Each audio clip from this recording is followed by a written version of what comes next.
From the George McCoy at Warren Allen Sports Desk, a Sports Center update on 1080 The Fan. Jeff Rust with your Sports Center update. First on The Fan, Game 1 of the Eastern Conference Finals tonight at Madison Square Garden. The Knicks hosting the Pacers. It's a 5 o'clock tip on TNT and Max. Coverage over on 910 ESPN. Portland starts at 4:30. The Knicks are 4.5-point favorites. In the NFL, a vote to ban the Tush push failed to garner enough votes today at the owners' meetings in Minnesota. The final vote tally, 22-10, but the proposal needed 24 votes to pass. The Mariners and White Sox in a rubber match this morning in Chicago. They're headed to the bottom of the third. The Mariners with a 3-0 lead over the White Sox, thanks to a 3-run shot from Julio Rodriguez in the top of the first. And on the ice, Game 1 of the Western Conference Final tonight from Dallas. The Stars hosting the Oilers. Puck drops at 5 o'clock on ESPN. The Stars are minus 130 on the money line. More sports scores and stories in 30 minutes. I'm Jeff Rust from the George McCoy at Warren Allen Sports Desk.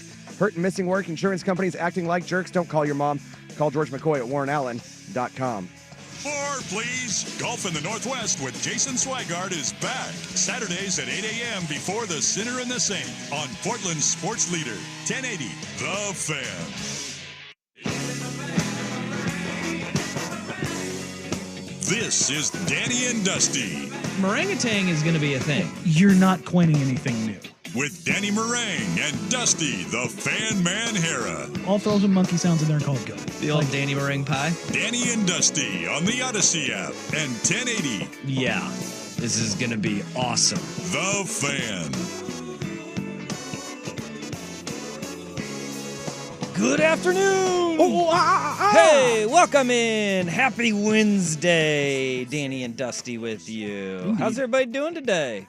I'm doing good. How are you doing? Sticking somebody else's headphones great. in your ear. Yeah, I forgot my headphones, so I got one seggy where I got to use one ear of somebody else's headphone.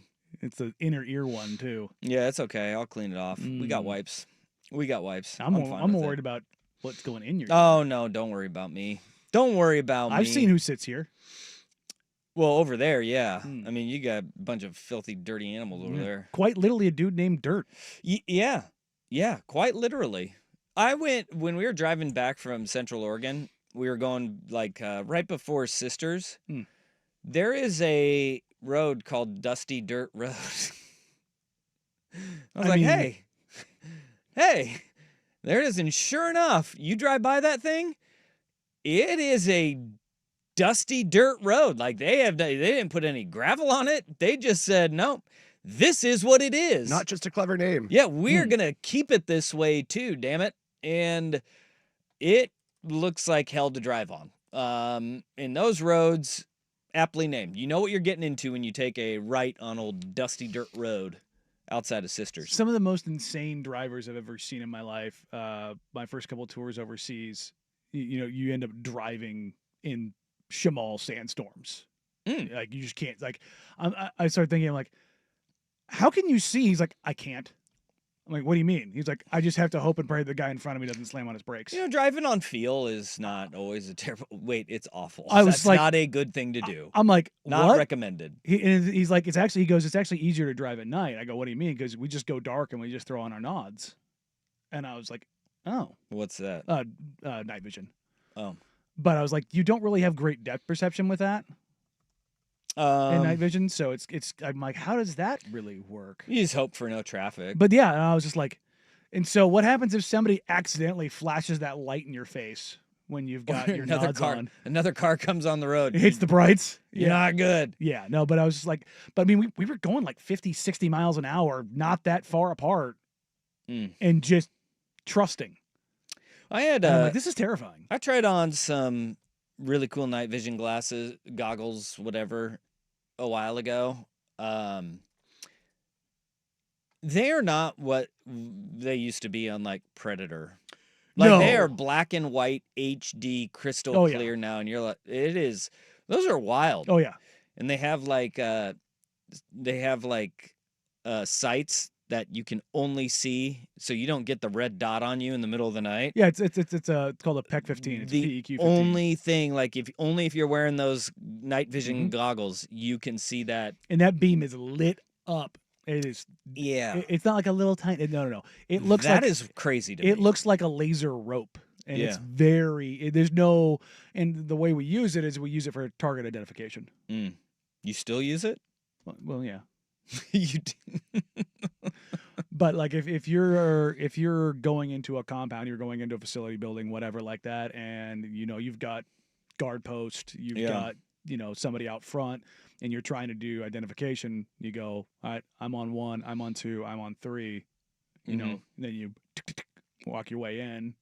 Boom, boom, boom. And that's how you go through rooms too. It's the same kind of thing, because when you don't want to, this gets dark very quickly. We own the night.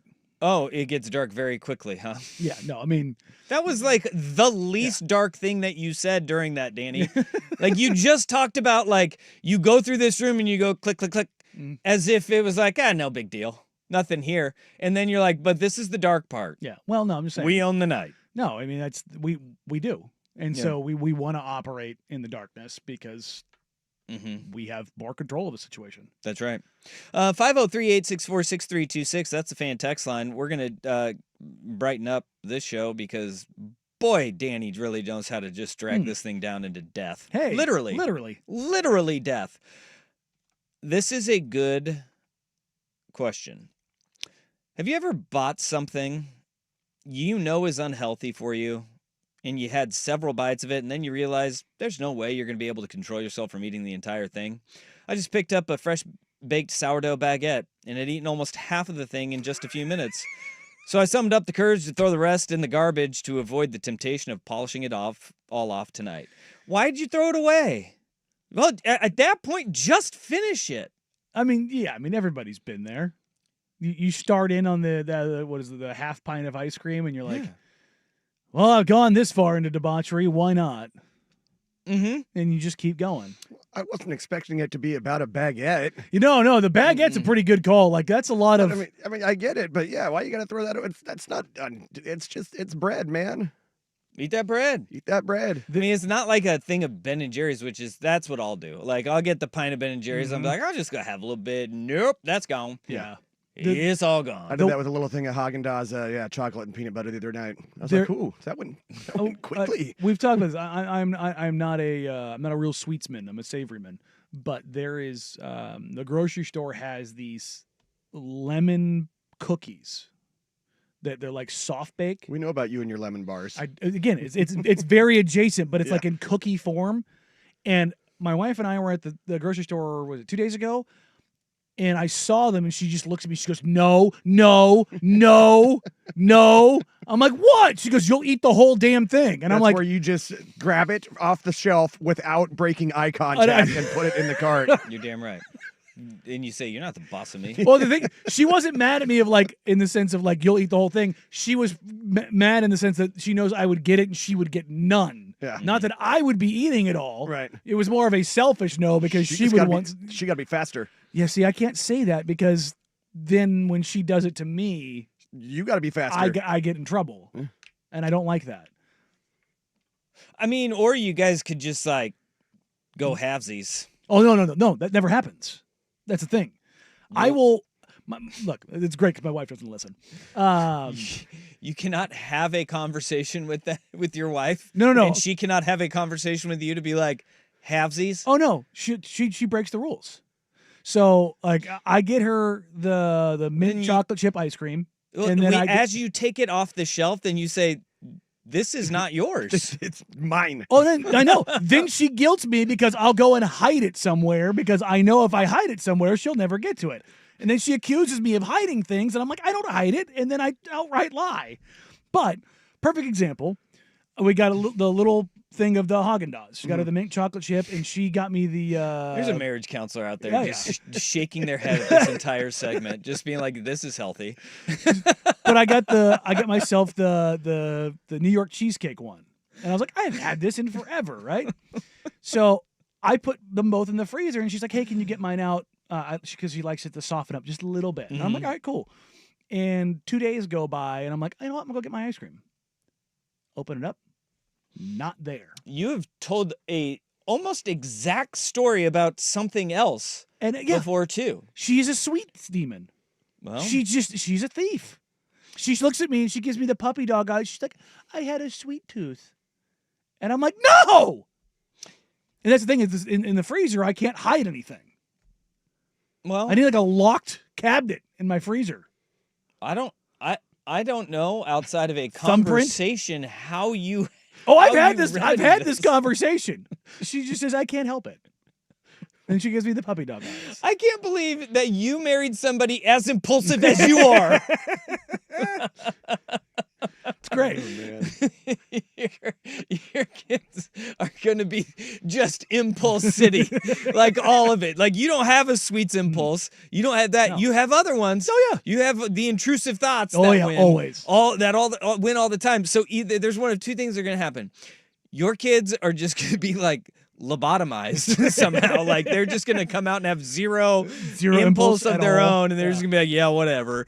Or they're just going to be like, On can't the control ceiling. it, just On the can't ceiling. control it. They got the double dose. Yeah. Yeah, I don't think there's a common ground there. No, to go full Shane Gillis. They're definitely going to get hit by something on the way out. Catch a little bit of something. I'm excited for that journey for you. It's gonna be fun. It's Gonna be fun. It's on the fan text line. It's really nice that Ben and Jerry's and Haagen-Dazs have those little single serving cups at the store. They're around $1 to $1.50 a piece, and they are just enough. No, they are not. No. I don't think They're enough. adorable. It's like 2 spoonfuls. Yeah. Mm-hmm. Then you end up And I paying thought like $8 for Yeah. them because you're like, I need more with one. Yeah. at first I thought it was going to be a joke and calling the little single serving cups the pint. But, Yeah. yeah. Wow. All right. Oh yeah, here's another perfect one though. Serving suggestions the worst thing for seeing how unhealthy you are. Apparently, I'm the size of a family when it comes to Cool Ranch Doritos. Yeah. Yeah. Mm-hmm. They're like, oh, the serving size is about 11 chips. It's like, shut up. Well, at least on those Ben and Jerry's pints, they've given us a little bit of grace, and it's no longer 4 servings; it's now 3. Yeah, they did cut it down, which is hilarious. It's like, come Yeah. on, dog. That is not 3 servings. Because we're a country of fats. Well, I mean, you go to the ice cream shop, even if you get like the 1 scoop. Yeah, It's It's like, like that pint. yeah, exactly. It's like, come on, I'm man. going to give you 4 servings. You're only supposed to eat 1. Okay. Yeah. Right. All right, there. Monster. Good luck with that. Let me see how that goes for you. Oh, man. All right. Well, we've got a lot to get to today. It started out as like a pretty slow day. We only had like, conference finals just to start out the day. Boy, a lot of things have popped up. The NCAA has just said, yeah, we give up. Yeah, we're out. So did the NFL. NFL's like, Whatever. no, we're done. We're not going to try to do this anymore. Until they try to do it again. They're going to try to do it I mean, again. Jason Next Kelsey, year, like, they will. I mean, Jason Kelsey went up Yeah. there and like gave a sermon. Yeah. So. There's a jacked umpire in Major League Baseball. Just saw he's behind the plate for the Astros Rays game. Dude was popping out of his little blue shirt he had there. That was incredible. Look at this dude with the vest on. Oh, yeah, he's got sun's out, guns out. He's got a buddy. medium on. Yeah, his chest protector barely fits on that thing. Yeah. Look at that guy. Who's Yeah, that guy? And he looks like. Actually, he looks like all the how the Jan 6 profile picture guy. He's got those sunglasses on. He's got the white Oakleys on behind the plate. Ah, damn, that guy is something. He's a whole thing. Underneath his ref uniform, he's got the old "Don't Tread on Me" shirt. Probably. All right, let's get this show on the road. Good little schmedium. And I have a question. No. I will ask you to guess the resume of a couple of coaches in college football because it's pretty dang interesting when you just have it's blind resume. Ooh, I like it. There's a couple of them where you'll be like, "Oh, he's a great coach." In the resume that these guys will have compared to people that are like not that good. And you go, oh, it'll blow your mind. Okay, but where we got to start? Western Conference Finals started with a Danny and Dusty on the fan. Check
Game 1 of the Western Conference Finals went the way of the Oklahoma City Thunder. A blowout in Game 1 that I guess we could have seen that coming based on the way that it played out. I don't know. You mentioned this yesterday. Styles make fights with that matchup in that series. And when you don't score a single point on fast break points against a team that likes to run, not going to go your way, especially when you shoot 29% from beyond the arc. And that's what happened to the Minnesota Timberwolves. The first team this playoffs not to make a fast break bucket. Yeah, part of that, obviously, Ant Edwards rolls his ankle pretty damn bad. Yep. Same one that he did in the Golden State series.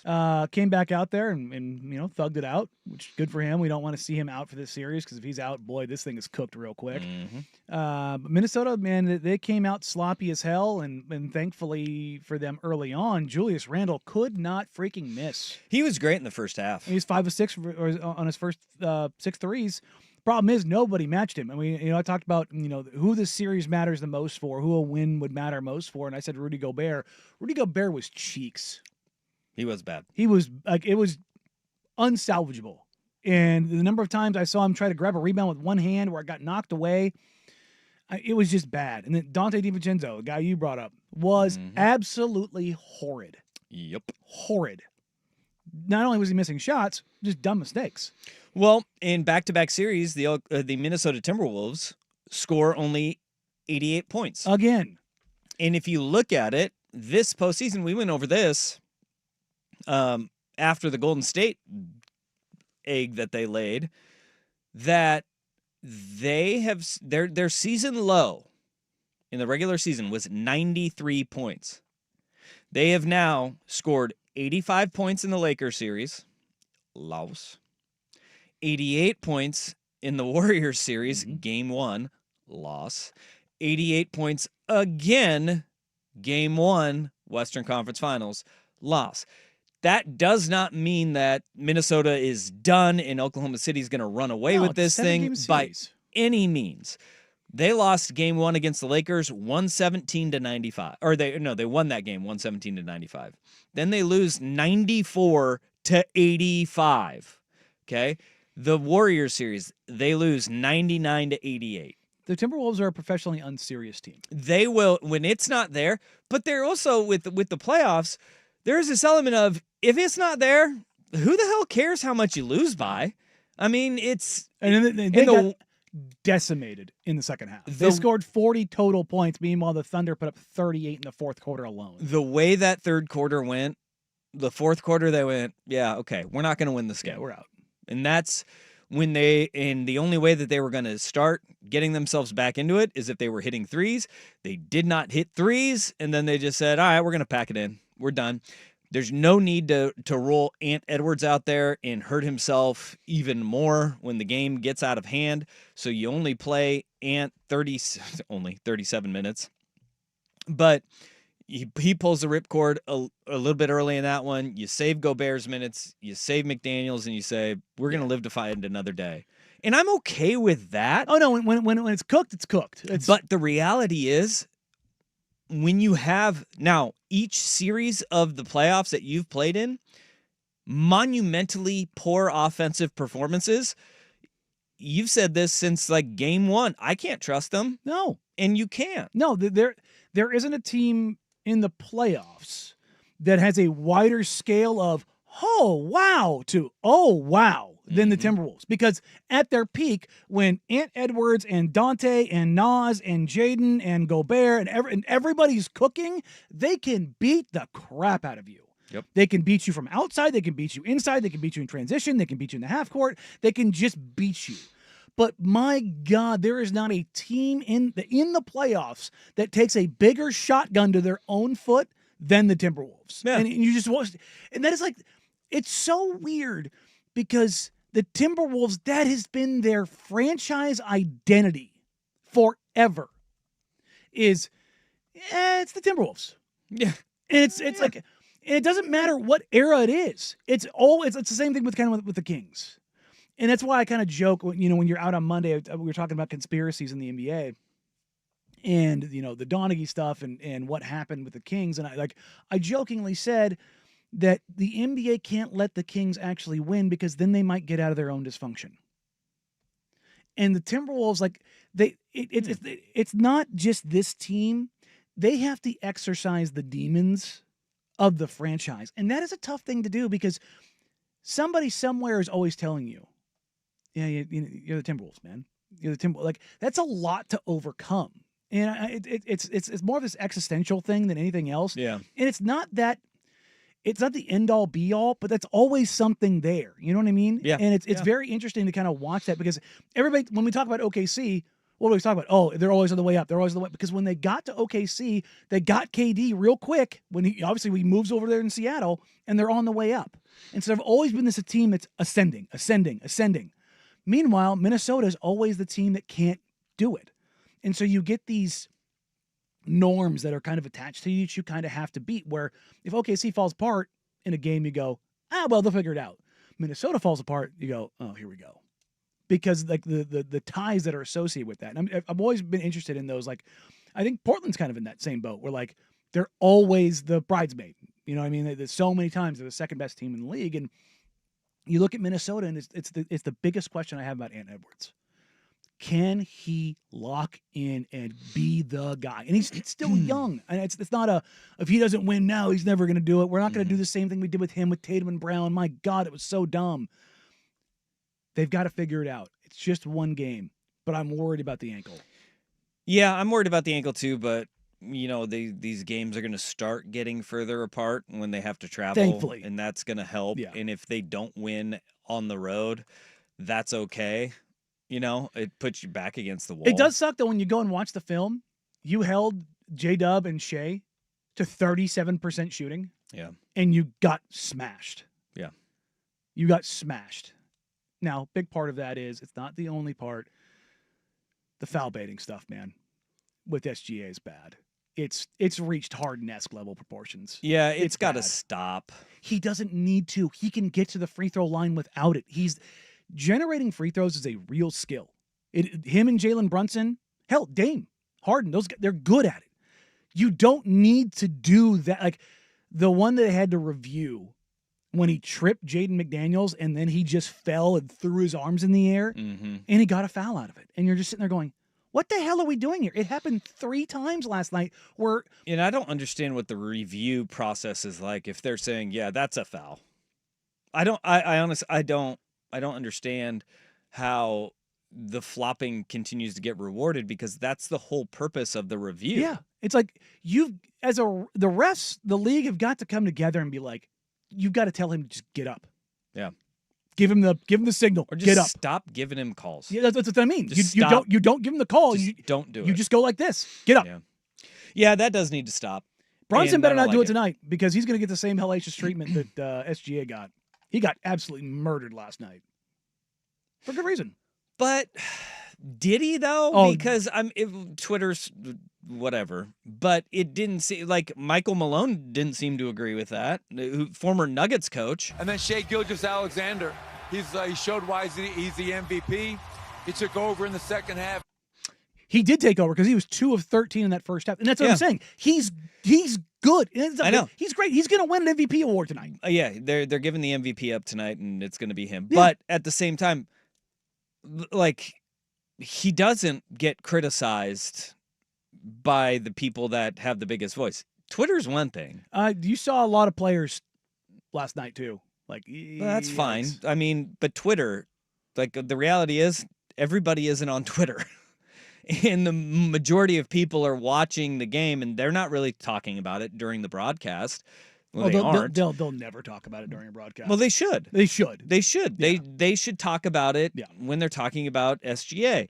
And that was the infuriating part about Harden. But it got to a point with James Harden where it became unavoidable because the conversation was, oh my God, we cannot continue to let this happen. It went away for a while. Flopping did subside a little bit. It's coming back it's up again. coming back, though, because the officials aren't calling it and they're not penalizing guys who do. And there are rules now to penalize players for doing exactly what SGA did because of James Harden. I mean, that's the reason why the rules exist. So that's the fix right there. And that Michael Malone clip that we played, first of all, he's going to be really good at this whole broadcasting analyst thing. Yeah. Like he's really good at that, as long as people don't call him Mike. But can we not do the whole that's a shot at Nikola Jokic? Because I didn't see that as a shot at Jokic at all. And people are like, oh, Michael Malone is just pissed that Jokic didn't save his job. Really? No, you kidding me? Those guys have an incredible relationship. What are we doing here? Yeah. Do we all remember Jokic publicly saying he was upset that Michael Malone was gone? Yeah. Like that's so. What are you doing? I don't understand that whole thing. No, and it's very dumb. And that is being talked about by the talking heads, which, again, stupid. If you're going to talk about anything in that game and about SGA, talk about the flopping, not Michael Malone saying he's the MVP, because guess what? Tonight, he's going to win the MVP. Yeah. It's not a shot at Jokic. It's all very dumb. It's all dumb. It's all ball bearings these days. All right. 503-864-6326. That is the Van. Or no, it's not. Not anymore. It's Fan text line. There you go. Not the Van text line. The brand man text line. Yeah. Oh, no. Yeah. That's the thing, buddy. It's sticking. The Tush push lives on. That, after Rust, who's going to push his Tush right into the Sports Center update.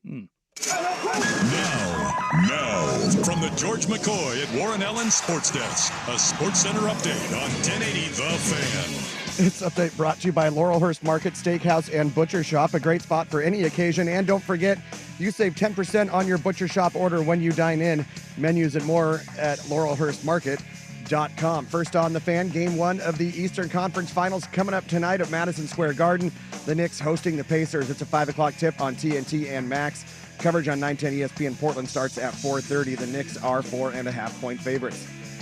And indeed, a vote to ban the Tush push failed to garner enough votes today at the NFL owners meeting in Minnesota. The final vote, 22-10, but the proposal needed 24 votes in order to pass. The Mariners and White Sox in a rubber match this morning in Chicago, and currently they're headed to the bottom of the fifth. The White Sox now with a 4-3 lead over the Mariners. Julio Rodriguez started out the scoring in the top of the first with a 3-run shot, but since then, Tim Elko, Lennon Sosa, and Joshua Palacios all have gone yard for the White Sox. And on the ice, Game 1 of the Stanley Cup Playoffs Western Conference Final tonight from Dallas. The Stars hosting the Oilers. Puck drops at 5 o'clock on ESPN. Stars are minus 130 on the money line. More sports scores and stories in 30 minutes. I'm Jeff Russ from the George McCoy at Warren Allen Sports Desk. Hurt and missing work, insurance companies acting like jerks. Don't call your mom. Call George McCoy at warrenallen.com. The Fan is live on YouTube and Twitch. And now, Window Nation brings you on-demand videos. Watch Window Nation's window into 1080 The Fan.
The Tush Push lives on.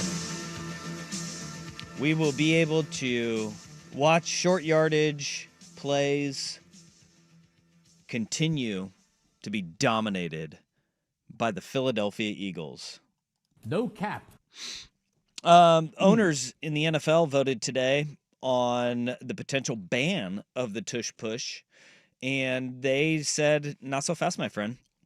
Winning the vote were the Eagles 22-10. 22 teams voted to ban it. 10 teams voted to keep the Tush Push around. And Philly went on the most Philly thing they could possibly do. Their trolling was elite. Well, they also brought Jason Kelsey out there to give a sermon on why it shouldn't stay. Well, he did not. They did not ask him to do that. They did not. So he did that of his own accord? Yeah. Oh, okay. Yeah, because there's fake news going on. This is from the New Heights podcast with his brother. Lastly, obviously, there's the Tush Push, which they are voting on banning. It feels like this is the most legitimate chance it's had since they've been voting on it to be banned. I'll say this. I'm actually going to Minnesota. What? So there were some things said at the last owners meeting. Some of the owners and coaches hinted that the reason I stopped playing was because of the Tush Push and that I got hurt on the Tush Push frequently. What the I'm just going to answer any questions people have about my partaking in this play. I don't care whether it gets banned or not. I think that at the end of the day, this is why you vote on things. And if they vote to ban the Tush Push, the Eagles are still going to run quarterback sneak at a very high percentage. 92% exactly. I'm just going to offer any type of if anybody has any questions about the Tush Push or whether I'm retired because of the Tush Push, I'll tell you this right now. I'll come out of retirement today if you tell me all I got to do is run 80 Tush Pushes to play in the NFL. I'll do that gladly. It'll be the easiest job in the world, and it'll be like 80-some snaps. I can't wait to see a picture of you with a poster that says Pro Tush Push. Keep the push. Push my tush. Push my tush. Do you think it's weird that I'm going? Should I go? Should I not go? I've been going back and forth. I think you're doing Philadelphia and the Eagles organization right by going in here and representing that it's not what people are making it out to be. I think you're being a good teammate and a good player of the organization or former player. So he went because he was reading at the last owners meetings, and we had heard this, that the owners were saying that's why he retired. And so he was like, the hell with that. You're not going to sit there and say that's why I retired. So he showed up on his own. He said, I'm just going to go to Minnesota.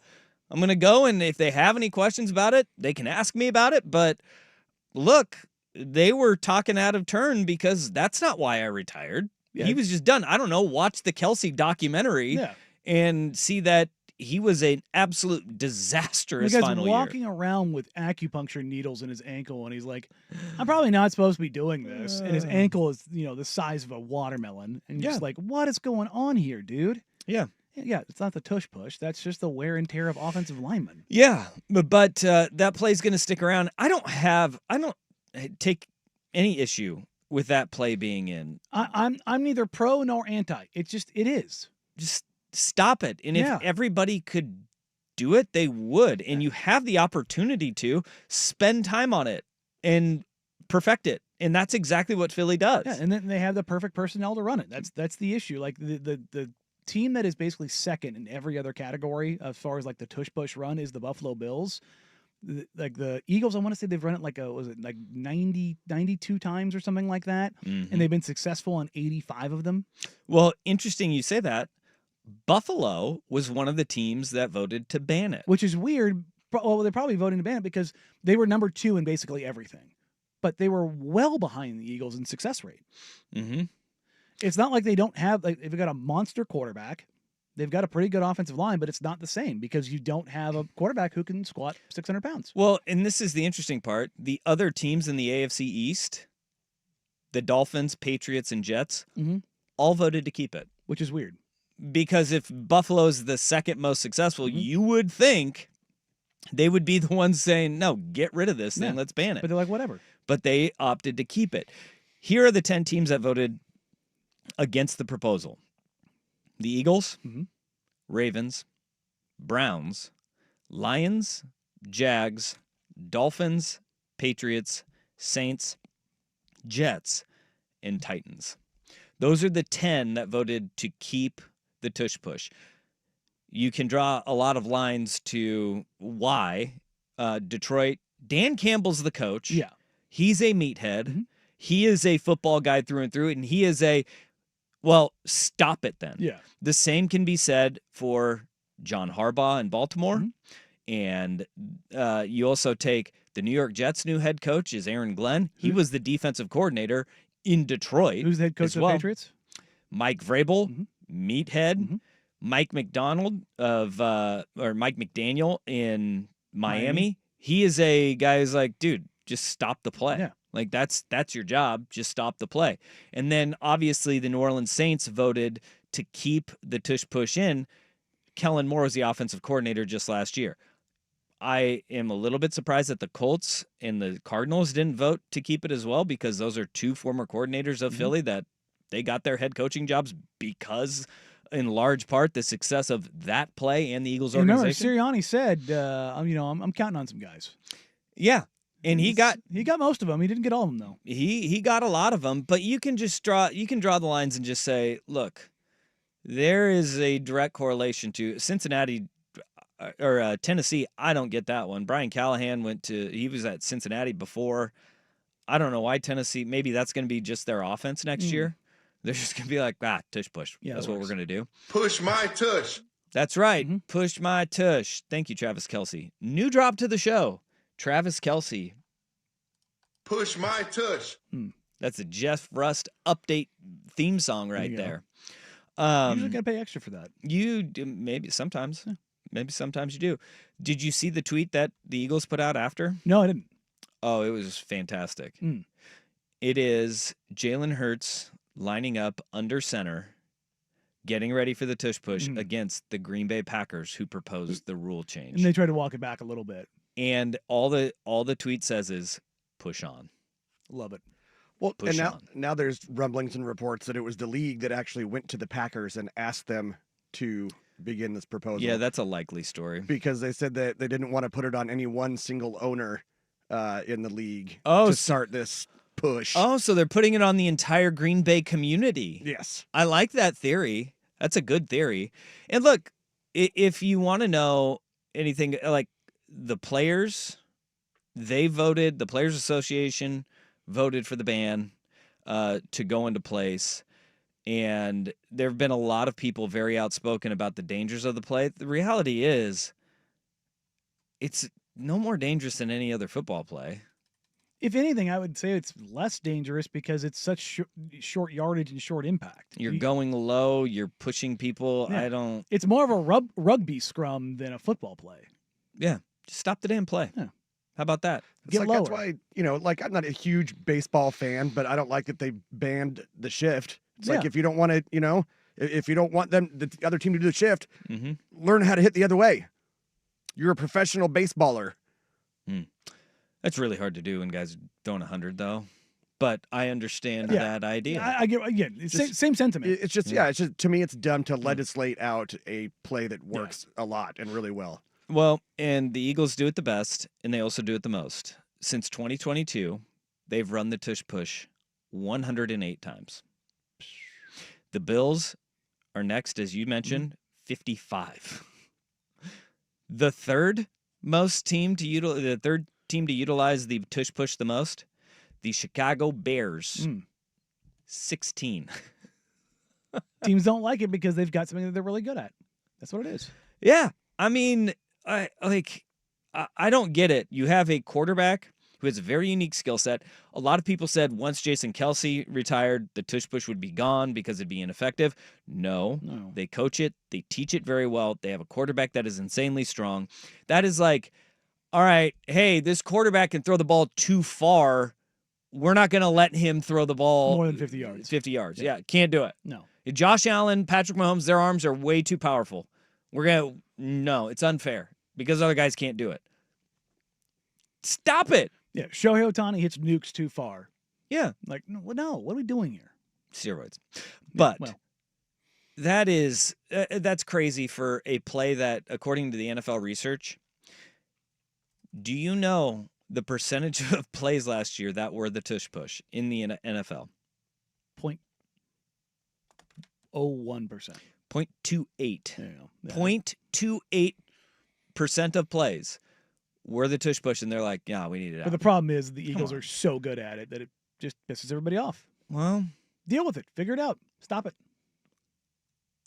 I hope that when the Eagles play the Green Bay Packers, and it's a Monday night game, they just line up. First and 10, very first play of the game, they go tush push. Get like 5 yards. Yeah, because it's going to be in Lambeau in November. Oh, yeah. It's going to be cold. Just line up in the tush push, play one, and then Sirianni can just have booze rain down on him, and it'll be the most perfect scene of all time. They won't do it. They won't. Cowards. They won't. Actually, Sirianni might. He's a man. He is crazy enough to do that. Yeah, he's got some pettiness to him. I mean, I like that. Good golly, Miss Molly. He is. It's not exactly watering the bamboo, but No, he doesn't water bamboo. He waters flowers. Oh, remember? flowers. That's right. Yeah. He's a big flower waterer. Yeah. All right. I'm the idiot. Yeah. He's water, and then bamboo, flowers. You know, they both grow. No, he got flowers thrown at him by fan after a game. Yeah. They didn't like the way those flowers were growing. They really didn't. All right, 503-864-6326. That's the Fan text line. This is Danny Dusty on the Fan. Push my tush.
Your local Portland or your local Toyota dealers present the 11th annual Fan Golf Classic out at Langdon Farms Golf Club Tuesday, June 25th. 4th.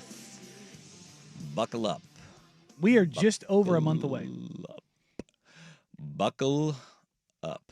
It's also brought to you by Henderson and Daughters Windows and also by Philbrook Law, Injury and Accident Attorneys. Go to 1080thefan.com, click on the Fan Golf Classic logo right there on the website, and you can sign your foursome up. You need to get in real quick. My neighbor, Moyne, he just signed up a foursome. He's going to be raring ready to go. They're in the morning round, and they're going to get those Victoricos burritos before the round, and they get Matt's barbecue after the round. That's the benefits of being in the morning round there. And everybody's going to be getting that Matt's barbecue once their round concludes. We got morning and afternoon flights, but if you want to be in the afternoon, you got to go right meow to 1080thefan.com and sign up. Very limited space available in the afternoon round. But the morning, we got a few spots. We got a few spots. Get out to Langdon Farms. Come golf with us Tuesday, June 24th in the Fan Golf Classic. We got a text here on the fan text line about Hurd and his argument on the tush push is that it's a boring play to watch and it's not interesting. Well, we just talked about it. It's 0.28% of plays. It's 1 out of every 400. But there is also, if you think it is a boring play, that's on you. Because so many times, the most intriguing plays in sports are when we know what the result is going to be. Like, inevitability. When Barry Bonds steps to the plate, is going to go over the fence. It's a walk or a home run. Yeah. That doesn't make that any less intriguing when you know that Jalen Hurts on 4th down and 1 is going to do the tush push. When it doesn't work, it's stunning. Yeah, and 13% of the time for them, it didn't work. 87% of the time, it did. Yeah, and that part of it is huge in the sense of, like, you take a look at it. How many times as an NFL or college football or high school football fan have you looked at a 4th and 1 and be like, just run the damn ball? Yeah. I mean, we had a Super Bowl decided they didn't give Marshawn the ball. Yeah. Well, they shouldn't have. But I will die on that hill. But again, they shouldn't have. If that's the Eagles there, yeah, they're running the tush push. Yeah, and that part of it, if it gets stopped there, how incredible is that? Oh my God, it's a goal line stand. But if they get the touchdown there, yeah, it's a totally different. Like, the whole idea of it being boring or this, that, and the other. Again, it's 1 in every 400 total plays in the NFL. Yeah, 1 in 400. That's crazy. Yeah. That's not a lot. But that Seahawks play, by the way, I've talked to players who have said, we couldn't have run the ball. No. Like, they literally could not have run the ball against the front that New England brought in their heavy personnel, and the Seahawks didn't. And so when they got out on the field, they did not have the ability to run the football there. They were like, nope. We're toast. You just hope that Marshawn gets it. Patriots made a play. Yeah, I ain't mad about it. But everybody else is. Yeah, they probably are. Have you watched any of the Wrexham? I have not watched the new one. The new Welcome to Wrexham? No. Well, it's good. It's good on FX. And it's set up for a binge watch. It's got, and this isn't a spoiler to anybody because, I don't know, it's been all over too, because they're making a docuseries about it. Tom Brady is an owner now of Birmingham City, and they play Wrexham, and they have the interaction between Rob McElhenney and Tom Brady before the game, and it's perfect. Yeah, it's perfect because if you've watched Always Sunny, Rob McElhenney's character, Mac, he rips Tom Brady all the time. And so, well, he's Philly through and through. Yeah, it is good. It's really good. They're only 2 episodes into season 4 now, and not a spoiler alert because it was plastered all over ESPN. Wrexham gets promoted again. They did it for the 3rd year in a row. First team ever. It's pretty cool. It is. It is really cool. But Rob McElhenney goes at Tom Brady about how much he hates him. Love it. Yeah. It's you got to watch it. Look, Tom is a part of the franchise that I love, and if I got in a room with him and had a chance to talk to him, I'd tell him to go to hell. No, you wouldn't. Oh, yeah, I would. You would. 100%. No, you wouldn't. Yes. No, you wouldn't. 100%. No, you wouldn't. 100%. Mm-mm. Don't think you would have. Oh, yeah. I hope I get in a room with him. Oh, You hey. really think I wouldn't? I think the closest you would get would be like, do you remember that one time No. when No. David Tyree caught that ball that way and you lost the Super Bowl? No. Yeah. That was awesome. No. You would not. You may do it, but you wouldn't. You would not be speaking in the way you're speaking right now. Oh, yeah, I would. No. He 100% no. He crippled me in the tuck roll. Yeah. crippled. You would play it off and you'd laugh it off. And he'd be like, I've heard that before. Yeah. Oh, I'm sure he's heard it before, especially in that building. Here's a text. So was the Seahawks Patriots play altered at the line of scrimmage, or did the coaches call that in advance, or what? If I believe I'm correct, it was a check with me. And I think that's how it went. I'm not 100% sure on that. I can get back to you on that. All right. Hour number 1 is in the books. Hour number 2, the NCAA has punted. They said, we're not in this business anymore. Finally. The only problem with it is, it's the only business that they're in. Danny Dusty on the Fan. Hey, it's Dirt here.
Now, from the George McCoy at Warren Allen Sports Desk, a Sports Center update on 1080 The Fan. Jeff Rust with your Sports Center update. First on The Fan, Game 1 of the Eastern Conference Finals coming up tonight from Madison Square Garden.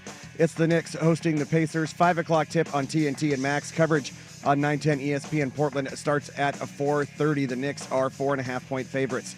A vote to ban the Tush push failed to garner enough votes today at the NFL owners' meetings in Minnesota. Final vote tally was 22-10, but the proposal needed 24 votes in order to pass. Over on the diamond, the Mariners and White Sox in a rubber match this morning in Chicago. It's the top of the 7th. We are all square at 4 apiece. Each run coming from home runs in this one. Julio Rodriguez started it out in the first with a 3-run shot. Tim Elko for the Sox with a solo shot in the bottom of the third, and then Lennon Sosa, Joshua Palacios with back-to-back shots in the fourth for the Sox, and then Cal Raleigh evening things up in the top of the sixth with a solo home run of his own. On the ice, Game 1 of the Stanley Cup Playoffs, Western Conference Final tonight from Dallas. The Stars hosting the Oilers. Puck drops at 5 o'clock on ESPN. The Stars are minus 130 on the money line. More sports scores and stories in 30 minutes. I'm Jeff Rust from the George McCoy at Warren Allen Sports Desk. Hurt and missing work? Insurance companies acting like jerks? Don't call your mom. Call George McCoy at warrenallen.com. It's back. The 11th annual Fan Golf Classic at Langdon Farms Golf Club happens Tuesday, June 24th. Presented by your local Toyota dealers. Reserve your foursome now at 1080thefan.com. Portland, if you've ever wondered where to get your Blazers, Ducks, and Beavs, it's right here on the airwaves of 1080. 1080 The Fan with Danny and Dusty. It's Danny and Dusty and Rust from noon till 3. Hour number 2, Danny and Dusty with you on this Wednesday afternoon. Thanks for being a part of our day, letting us be a part of yours. 1080 AM, 99.5 HD2, the Odyssey app, twitch.tv/1080am, The Fan, or the party people on the YouTube stream, youtube.com/1080am, The Fan. Sup, y'all? All right, we start hour number 2 with the NCAA has gotten out of the business of the NCAA, apparently. Thank God. Charlie Baker, who is the new president of the NCAA, he announced that after the House versus NCAA settlement is wrapped up, that the governing body of college sports will hand over all power to the Power Four conferences as it pertains to revenue sharing and NIL and collective deals. So enforcement of any rules that are put forth by the settlement and any rules put forth by the, the College Sports Commission that we talked about yesterday, any of those rules will be not enforced by the NCAA, but by the College Sports Commission. Yeah, and well, the big part of this is, and this is the thing that I've been saying for the last couple of years, is they have no business being in this business. This is not what they should be doing. This is not what they should be touching. They never had the power to do it in the first place. And the way that they had operated over the last 50 years was unchallenged because everybody was afraid of it. Well, I do agree with that to an extent, though, in that they did have the business to do it because that's all they're meant to do, except for they didn't recognize the landscape changing in front of them for 20 years. So you're very generous about that 20 years. But yeah, it even more than that, right? But like, that. Yeah, but I mean, we all saw this coming. And they did nothing. No. And they did nothing. And they neutered themselves is what they did, because enforcement of the universities and the rules that are put forth, that is their job. And they just kicked the can so far down the road that they went, uh-oh, we can't do anything anymore. And then the problem was Mark Emmert tried to sit there and hold on to it still and say, no. We do have control. And all the universities and all the athletes and all the coaches went, yeah, okay, we'll see what the courts have to say about that. And because they did nothing, we got to this point, right? Like because the money was so large and so egregious, they didn't want to let go of it. And that was, I say 20 years, that's really for 40 years, but it was the advent of the BCS. That's when this jumped the shark, because so much money. Don't get me wrong, there was a lot of money in college sports before that, but the BCS and the TV rights deals and everything that came with that was when the NCAA was like, look how much money we have. We cannot let go of this. They got arrogant, they got defiant, and then they got their asses handed to them over and over and over again in the court system. But it took longer than I thought it would have and should have to take that away from them, because the way they operated was, this is ours. Yeah. Mine. And everybody just kind of took it on the chin as you just waited for it to finally happen. And now they've gotten pummeled into submission. They have not just lost every single case, they have gotten destroyed in court. To where judges are like, what grounds did you think you could do this? Well, in the fact that they continued to use name, image, and likeness of the athletes and not compensate them, that was a big one. Is like, you could have just marketed the schools and just because said, you control those rights. no more.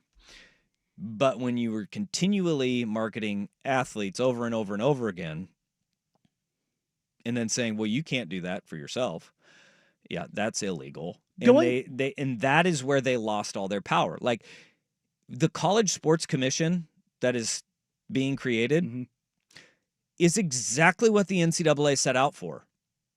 And here's all that Charlie Baker and the NCAA did by announcing that they're not going to enforce the rules of NIL is that they just said, we're tired of being sued. You guys get sued now. Yeah. And they're going to lose too, because here's the problem is that they're going down the road of, all right, well, we have this settlement, but you still can't make money that we don't think is fair, because they're going to do the NIL Go, which is the Deloitte company, a clearinghouse for, they've got a salary cap. The schools are finally paying, and that is a great start.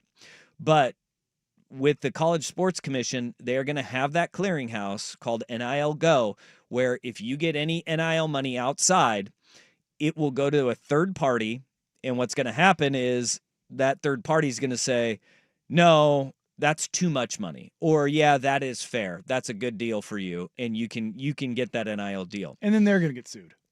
They are going to get their butts kicked in the court of law because you can't say what a company's willing to pay. Yeah. That's the free market, brother. Literally the free marketplace. What you can command on the open market is what you can make. Period, point blank. And here is a great quote from attorney Darren Heitner. When he was asked about the new College Sports Commission and how that is going to be handled, Darren Heitner said, general consensus is that it's an S show and it's going to keep me busy. Good place to be. Because the College Sports Commission, just like the NCAA, does not have antitrust protections set forth by the United States government. So they can't tell people how much money that they're going to be able to make. And that is going to be the issue at hand. And now it will be the SEC, Big Ten, and Big 12, along with the ACC. So the 4 power conferences, they are going to be in charge of the College Sports Commission. As we discussed yesterday, they're trying to make a pact and sign contracts where each school will sign a contract saying, we're not going to sue the conference, we're not going to sue the College Sports Commission, we understand the rules that we're going to play by. The thing that is going to happen is just what is happening right now, is that, sure, maybe everything's going to be copacetic with all the conferences in the schools. Players are going to walk in and be like, no. They've seen what everybody else has done and how it's gone, and all it takes is one person to be like, just like O'Bannon, just like House, all of them who have sued and won, they are going to do the exact same thing and say, you can't tell me that, all right, so you think that, whatever Chevrolet down the road is $10,000 is too much? Who are you to say that? You can't tell me what I'm worth. You can't tell them what I'm worth to them, because you have no right to. No. So they're going to sue them, and they're going to win handily. And the judge is going to do the same thing again. On what grounds do you think that you could do this? Yeah. And they're going to be like, well, because we did it in the past. We have an agreement amongst the schools and the conferences. And the big issue here with the ruling that is going to come down in the House settlement, that all the lawyers are saying, is that, all right, this House settlement is for former athletes, and Claudia Wilkin is trying to get a framework, the judge in this case, is a framework of how this can operate moving forward. And every attorney is saying, like Darren Heitner is saying, there is no way that you No. can speak for an athlete that is in elementary school or middle school or hell, not even born yet, and say that you're going to set those rules for a free market. Yeah. Like, that's not, and they're going to say, well, why not? It's like, well, because there were court rulings before that lost in favor of the NCAA, and times change. Mm-hmm. You can't do this. No. You can't say what they'll be able to earn. That's what the argument is right now. We will see how it all works out, but I guess it's progress. Is progress? Like, athletes are getting paid. Yeah. The power conferences are separating. Mm-hmm. These are all the inevitable things that we thought were going to happen. I don't know why we're going. Look, I'm just impatient. Why are we going through all of this?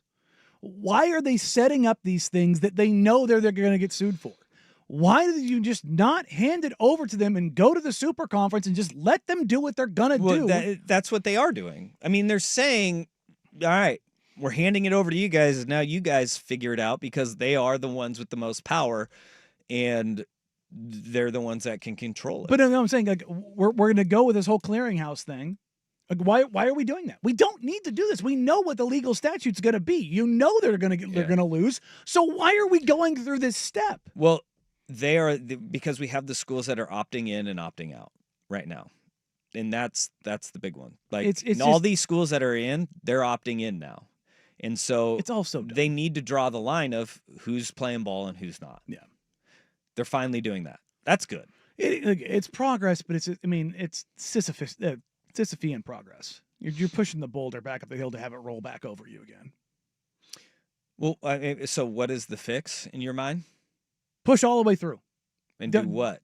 Go straight to the Super League. Tell them, hey, look, go do this. Go do it how you're going to do it. We don't need to have these lawsuits. We don't need to put this framework around it that we are going to try to enforce.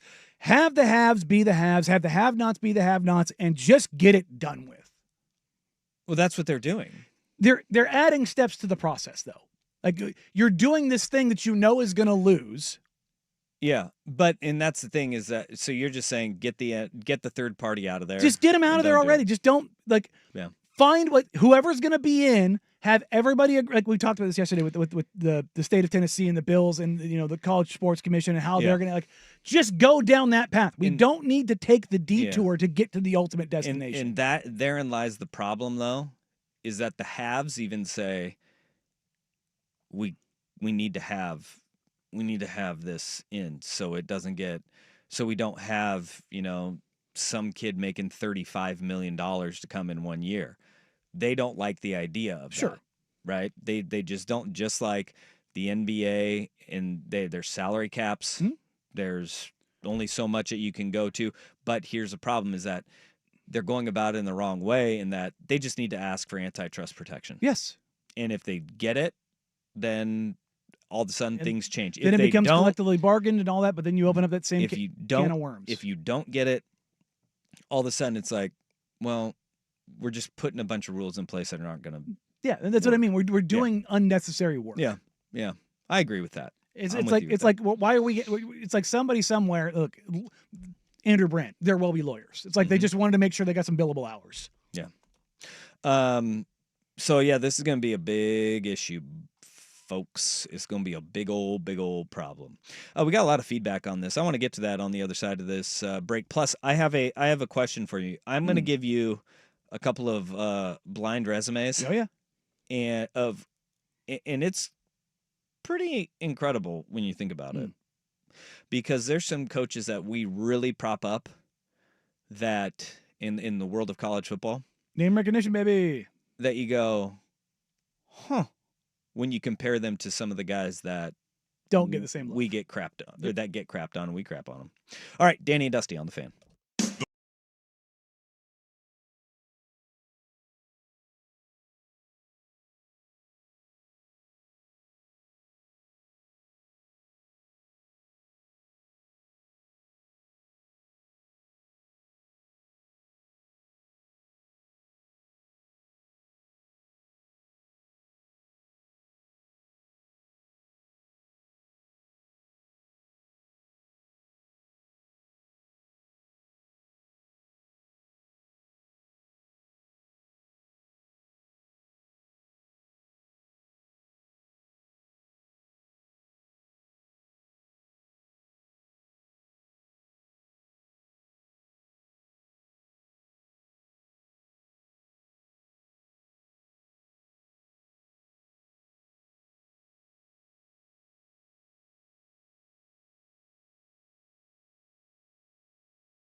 right, so we have some texts on the NCAA. Charlie Baker, the new president, said, yeah, we're out.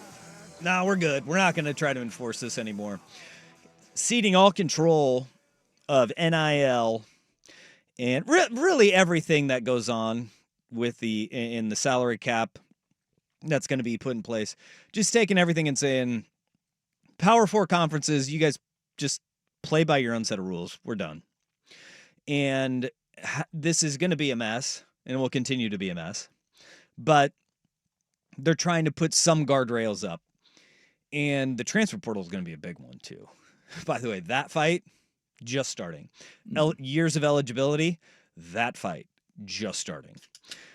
But this text says, would the conferences be working towards getting antitrust exemption, which would allow them to maintain control of the billions, especially if it's done before the athletes can unionize? Yeah. I don't think you're going to see. This is just my thoughts. I don't think you're going to see players unionize ever. To a point that you kind of allude to. If they get antitrust exemption, they might. Yeah. But the flip side of that is, and you can say, well, it happens already in the NBA and NFL, MLB, all those kind of things. It's like, yes, but the number in college sports is so much higher, it's exponentially higher. And the recycle rate, the turnover, the churn is so much higher than in professional sports. Yeah. I don't know if that will hold as well, because typically you're looking, in the NFL, it's obviously very short, the average career span, 3.5 years. It's longer in the MLB, NBA, NHL. But in college sports, the churn is incredibly high with a significantly higher volume of people. And to keep consistency and the ability to change, like, because if you're the conferences, or if you're the whatever governing body that ends up ruling this, you're going to probably want a deal that's 7, 8, 9 years. You're going to want something that's long so that you have a long tail. But in reality, on the union side of things, you're going to want something that's much, much, much shorter in order to be more nimble. And I don't know if that exists with that volume of people. Like when you're talking about a players union, each sport will have to unionize, and they'll have to have their own union. Mm-hmm. But you can't collectively bargain as a league with that. What you're saying is true, and that's very difficult. But at the same time, it's even more difficult for you to collectively bargain with 1,000 different people as opposed to one unified voice saying, we are all agreeing to this. Yeah. And so what you'll see is it's not going to be 133 schools that are playing FBS football. It's going to be the 64, which is still a lot of guys. So you're talking 6,400 people. Yep. At that moment. Yes. But with that, you are going to afford yourself at least, hey, if they play college football, they're agreeing to do this. Mm-hmm. And the best part about that, if you're a fan of college sports, the NFL is never going to build a minor league system. No. So they're all going to join the union, and they're going to have to go with whatever that voice is. Now, on the player side, you need to make sure the people that are in control of that union, they are the ones that are going to be there forever. It's not the guys that are shooting for the NFL. Like you literally. No, their reps have got to be former players that have been through this, yes, and that are committed to. Basically, what you need to do is you need to hire whatever Yale or Harvard football players that come out. Hey, Ryan Fitzpatrick, and you just come run say, this? "You guys." No, because he's got a good enough life. He's done with that stuff. You need a guy who's like a lawyer who's going to be there and be like, I got 20 years. I'm going to be there for 20 years. I'm going to train whoever, and that needs to be the consistent voice coming through, who's not going to bend the knee to the powers that be of the College Sports Commission. Because you saw this, and if you want to look at the professional side in the NBA, CJ McCollum and LeBron James and Chris Paul, like, they negotiated things that benefited them. Yeah. And it's like, yeah, okay, great. You guys can smoke weed now, but also you're going to get absolutely hammered by the CBA, and now you have a salary cap, a hard cap that you didn't think you were agreeing to, and congrats. Yeah. Congrats. You screwed this all up. Yep. Because you have guys who are looking out for themselves as opposed to looking out for the long tail run out. All right, so who's going to govern the other conferences? The WWE? No, the NCAA is still in that business. They're just out of the SEC, Big Ten, ACC, and Big 12. Yeah. They're just saying nope. So Pac-12, you are NCAA still. You're not going to mess around with that for now. Yeah. For now. I think the NCAA gets out of football and basketball totally. When it's all said and done. Maybe they do. Well, I should say they get out of any of the Division I football and basketball. This text is there's still going to be ways around NIL. For example, if an Oregon player decides to create his own T-shirts, random Oregon fan Phil Knight decides that he's going to the shirt is so well made he wants to buy 500,000 of them. Who's to say that isn't legitimate NIL? That's already been happening. Yeah. I mean, that is like Cam Newton. Mm-hmm. Remember the donation to Cam Newton's dad's church? Yeah, $250,000. Yeah. For miscellaneous expenses. I mean, to me, where this all should have sped up was the Ohio State autographs. That's where this really should have taken off. When the NCAA dropped the hammer on Jim Tressel for that? Yeah. That's when this should have hit the fan, and it didn't. And because, remember a couple years ago I was saying, somebody has to stand up to the NCAA and tell them to go to hell. Mm-hmm. And like that, to me, that was always the moment where it should have happened. Yeah. Where it was like, what do you mean? That's one of several, but that was like this because it was tattoos and autographs. It's like it's because it's NIL. Reggie Bush would have been another good one. one. I mean, obviously, but I was trying to go for something that wouldn't be like, oh, you're USC guy. Yeah, it's like that 2004 to 2006 period. Mm-hmm. That's when this should have happened. All right. The conferences need to convince players it's in their mutual interest to maintain some semblance of amateurism. If college football goes full on minor league NFL, it will die because if it's an inferior product on the field, but the reason it's so popular is the tie to universities. Take that away and nobody wins. I mean, it's still tied to the university. They're still going to have the logo on the helmet. That sport is never going to die. It doesn't matter what version it's in. As long as that university logo is on the helmet, it's going to be there. And it's going to keep growing. This is so hard, especially out here, to convey, is that the world that we are in now is the world that the SEC operated in for 30 years. Decades. Yeah. More than that. Like Bear Bryant. Yeah. But I'm saying, like, when you're talking about the insane money, it's 30, 35 years. And for whatever reason out here, like in college basketball, we just turned a blind eye to it and was like, no, that couldn't have been the case. UCLA basketball was built on the same thing. Yeah. I mean, they were paying dudes. I mean, the Lendell White, you've seen his clip, right? Where he's like, once a month, I'd come into my apartment and a bag of $150,000 was just left on the bed. I don't know where it came from. Yeah. And here's it's like, dude. The thing about it, though, is that we get stories like that, but then you get stories out of the SEC like Arian Foster at the University of Tennessee, where there was a doc that came out where he regales the story of calling Phil Fulmer and saying, look, I don't have any food. Mm-hmm. I'm going to do something stupid if I can't eat. And I think Fulmer brought over like some Taco Bell for him. Mm-hmm. It was like, that's an NCAA violation. Yeah. That shouldn't be an NCAA violation. Now, or Harbaugh with a hamburger. The hamburger thing was funny because Harbaugh knew, and they didn't need the hamburger.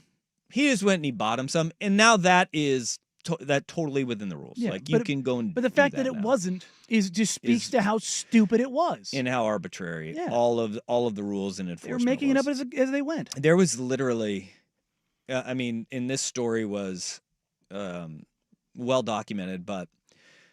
It was, I think it was UMass tennis, maybe, that they got in trouble for having peanut butter for their sandwiches. Now you can have peanuts, you can have a grinder, but to make peanut butter, like suspended for the season or something like that. You could not actually give them the spread because that was impermissible, and there was. Like the NCAA can give you sanctions for a ham sandwich. the ham sandwich being pre-made instead of the athlete making for Yeah. themselves. That was actually something that happened. Like, it's ridiculous. They've come a long way. There's still a long way to go. But the reality is that the 4 major conferences are committed to keeping the ties to the universities, because the way that the NCAA was operating, it was going full on minor league system. Yeah. And they are committed to not making that happen. And they are committed to saying, no, we're going to keep it tied to the school. But similar to, a engineering student that designs a product, he can get paid for it and he can get paid handsomely for it and still go to school.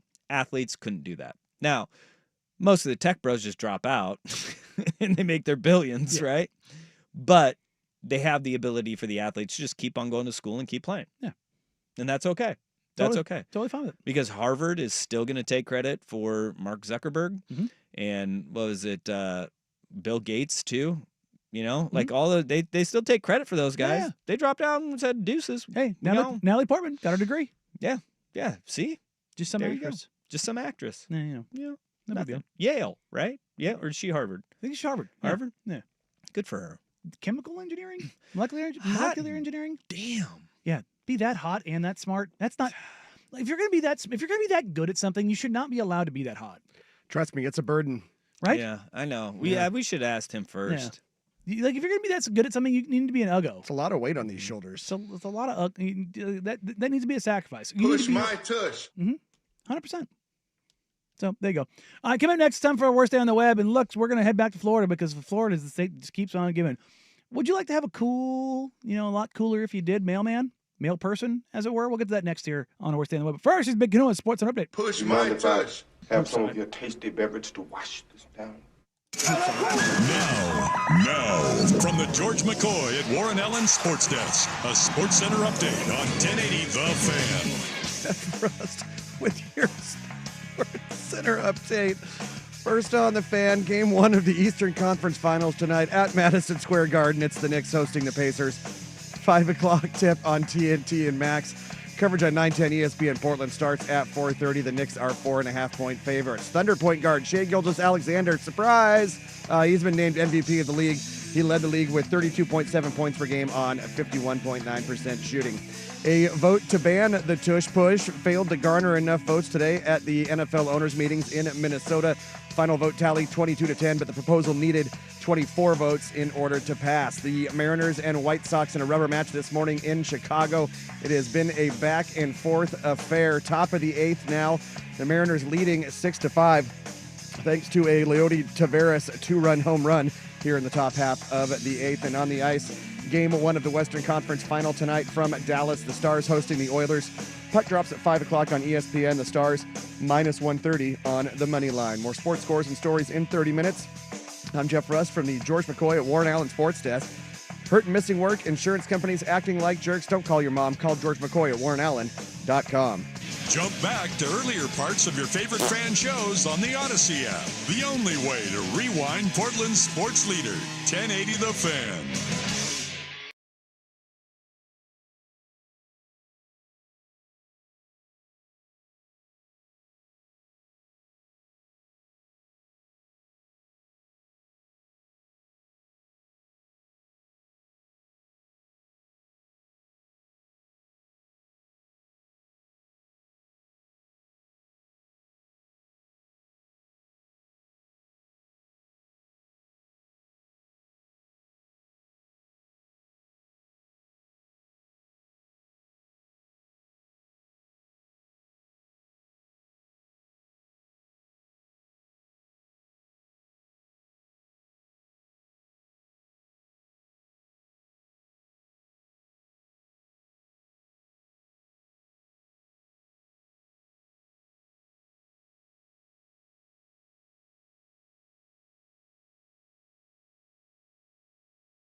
and Dusty on Odyssey and 1080 The Fan. Man, that sucks. Do you guys have any relationships with your mail deliverers, your mail people? No. They rotate them now. We don't have the same person over and over again. Is that just everywhere? Or just I don't know. That's I what don't I've know. noticed in my neighborhood too. Yeah, we get new. Well, they're not new. It's like the same cast of characters that kind of rotate through. We got like 3, I think. Yeah, but not the same person every day. I wonder why that is. Yeah, it's not like a mailman Skip coming by and Well, back delivering in you the your day, it was mail. basically just a 5-day-a-week operation too. And now we got mail 7 days a week. Well, I know, but I mean, like, I understand like having the weekend or Yeah. separate shifts or something like that. But that's you build that relationship. Sure. I still remember the Schwann's mail. Hell yeah, brother. Yeah, the closest I ever had to a relationship with a mail carrier was when he came to my front door and angrily asked, "Are you ever going to get your mail out of your box?" Because it had gotten kind of full. No, Yeah. you one of those guys? Yeah. No, I don't go check that every day. I don't check it every day either. Not unless something's coming. Mine's What do I want? The coupons that are going to be coming in the mail and the junk mail all the time? See, I get the email every morning telling me man. what's coming in the mail today. Oh, do you? Like it gives you pictures scans? of each. Yeah. Gives you pictures of each little piece of mail. Tells you if you got a package. Huh. I don't get that. That's for sure. But I got the mailbox on the house, so mine's not out on the street. So I grab it when I walk in. But I just bring this up because the mail person relationship is the topic of our worst day on the web.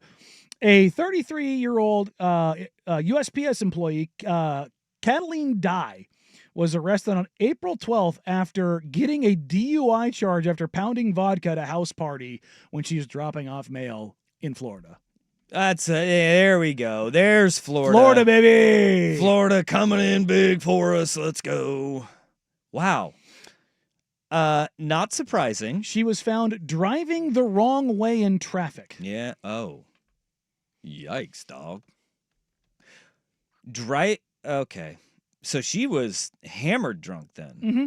That's not safe at all. Yeah, this isn't walk in like, hey, it's Cataline, whatever her name is, and going, hey, you want to do a shot?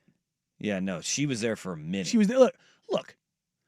If you got a relationship with somebody, we had the passing, obviously, of Norm yesterday. If I'm doing something where I see somebody every day, and then, there's a special occasion, I got a little relationship with them, and, hey, man, come in and have a beer. Nah. Want a shot? All right. There's no harm in that. Yeah, I know that there's quote unquote harm in that, but you know what I mean? Like if that relationship's there and you come in and you're just, hey, throw them back real quick and you're going to walk it off for a half hour, then get back in your car, that's fine. Yeah. That's fine. I mean, there was a few times that, that just leads you to like, who are the most unexpected people that you ended up drinking with in your life? And I'm going through it. I'm like, well, yeah, there's quite a few. Mm-hmm. There's quite a few. I think the most random one for me was when I was in college. I drank a lot more than he did that night, but my elementary school principal came rolling through a bar in Ashland. I had a beer with him. I came home on leave, and McFadden's, which no longer exists, was a spot that we would go to.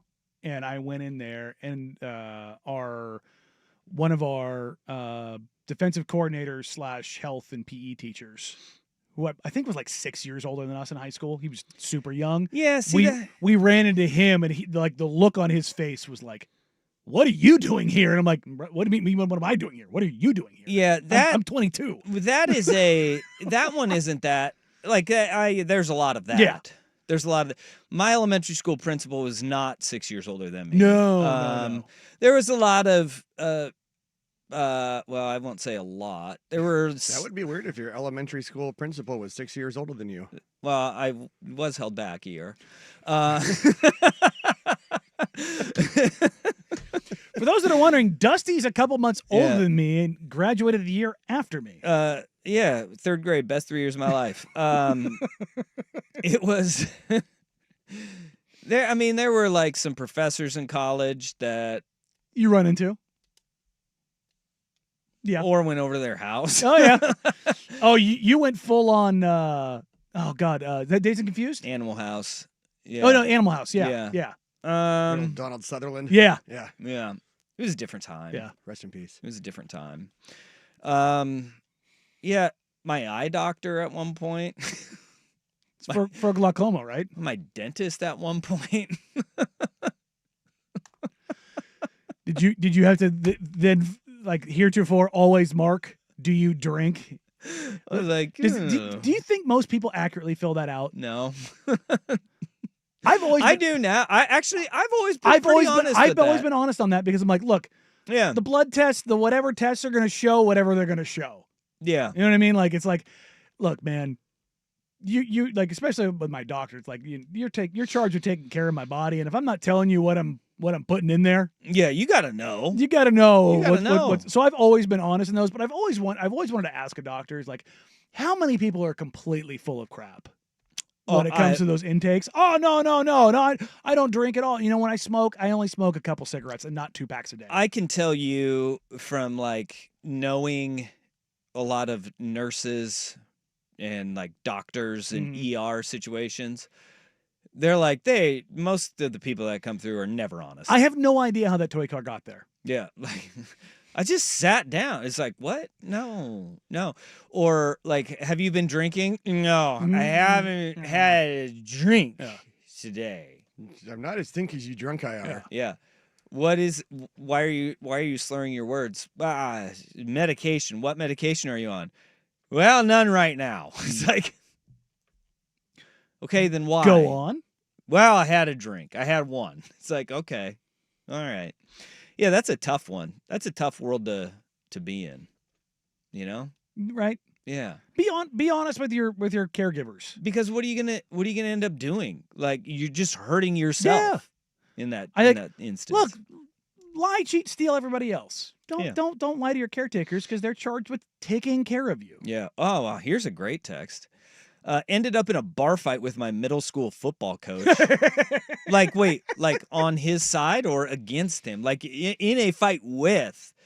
Were you fighting him or were you fighting with him? I need answers on that one. I need answers. Yeah, no, that's a good one. Yeah. Yeah. I should make a note. I was of age in all of these instances. In the ones every single one I was of age. In the ones I've mentioned I was. Yeah. I mean, okay, that's opening up a whole other can of worms. Yeah. Yeah. Look, I mean, when the statute of limitations here is run out, I was. I don't know if fine. they have. This one's Do you know? This one's totally fine. I started chewing when I was 15, and me being a dummy, I went to go scout another team because it was my senior year. I had 6th period off, and I'm sitting in the stands with my coach, and I throw a lipper in. That's not because I'm a dummy. Mm. But I'm like, I'm sitting here watching a lacrosse game. I'm going to go throw a lipper in. And he didn't think anything of it at first because, you know, he thinks, senior, probably 18. He's not that stupid. And then he remembers, oh, that's right. I'm the youngest guy in the class, and there's no way in hell that I'm 18. And he smacked the living hell out of me, and he goes, what are you doing? Yeah, good on him. And he's like, look, I love him to death. Yeah. But he's like, not only are you not old enough, you're on school grounds. Oh. What are you doing? And his son was with us who went to another school, and he had one in, and but he was 18, and he just kind of slowly popped that thing out and flipped it over. Yeah. What the hell is going on? I would have never in high school ever thought of that. You kidding me? We got kids kicked off the team for doing that, like not on school grounds. I used to throw a lipper in lacrosse games. Golly. I used to play with my bottom 2 chin straps undone. And I remember I got against Glencoe. I got absolutely blasted going across the middle. Full yard sale. Stick, gloves, helmet popped up over my face, and it ripped the dip out of my lip and threw it all over my face. Thankfully, we were playing at Highland Park, the middle school, which the field is basically 4 inches of sewage mud. And it just hit me all over the face, so you couldn't see that I had a half a can of chew all over my face. And that was the last time I played with it in high school. Huh. Dummy. Mm-hmm. I didn't say it was bright, but yeah. No, like I said, I used to play with a lip red. Here's a text. Did an early morning ride along for newspaper delivery. I was offered a bump from the guy showing me the ropes. I was 17 and had to go to school in a few hours. No, I'm good, man. Did you see the Denver Nuggets game? Golly. What? Did you see the guy at the Nuggets game? Yes. On camera? Yeah. Oh, That's something. So for those that didn't see, there was a guy in the crowd at the OKC Nuggets game, and it made the broadcast. Guy just gave himself a little bumpity bump, and all over TV, whoever that guy's employer is, hit him with a drug test the next day. I'm nearly certain of it. Yikes. Hey, we need you to go down to the drug testing center and go take a look here. Man. So, Yikes. but for those wondering, It's as like far you can't even get up and go hit the men's room real quick. Go hit the stall. I mean, be an adult. Come on, buddy. Be an adult. Jeez Louise. I mean, it was full on Scarface. It was like, what are you doing, dude? What are you doing? But hey, there you go. But yeah, that's a worst day on the web, and a male person getting a DUI for driving the wrong way for partying at the on the mail road. Don't do that. Did you know that those are Melbourne, Florida? Because when I first read it, it says Melbourne, and I was like, oh, Australia, but it says USPS, and I was so confused. I wonder if this lady, if it was her kid that took the Jell-O shots to the kindergarten class. Ooh, maybe. She does like to party. I mean, when you see the picture of her, you're like, wrong. she likes to party. Wow. That's incredible. She likes to party. 100%. That was an easy ask for whoever was like, hey, you want to come in? She's like, shh. She's probably thinking like, yeah, I haven't had a drink yet this morning. Maybe. All right, coming up next, let's keep it local in the world of baseball. What in the hell is going on with Adley Rutschman? We'll get that next year on Danny Nussey, 1080 The Fan.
Sherwood's own Adley Rutschman having a rough go of it, as it were, up until apparently 10 minutes ago when he hit a little ding-dong, get back on the board for the O's. But the Orioles up and down their roster after having what was pretty much a magical regular season last year have been straight doo-doo this year.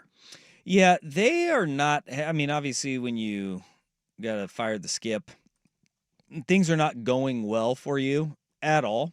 And the crazy part about baseball is that it comes and goes, and it can go for very long stretches. I mean, because the going is, I mean, the Orioles are a negative 85 run differential. Like, they're not just bad, they're getting the ever-living crap kicked out of them. Their pitching is not good, and their offense is not good. And there's nothing redemptive about them right now. There is, with Adley Rutschman, he's been pretty bad since like July of last year. July of last year, he had a batting average of 132 for the month. Not great, Bob. No, not. Did he pick up an IG model? Ooh, I don't think so. And then from there, he went 229 in August, 213 in September, and 125 in the postseason. Yeah, the postseason was rough. Well, he went 1 for 8 in the postseason. Like, it was brutal for him. Now you go into this year, and through 45 games up until today, he's hitting 209 with 4 home runs on the year.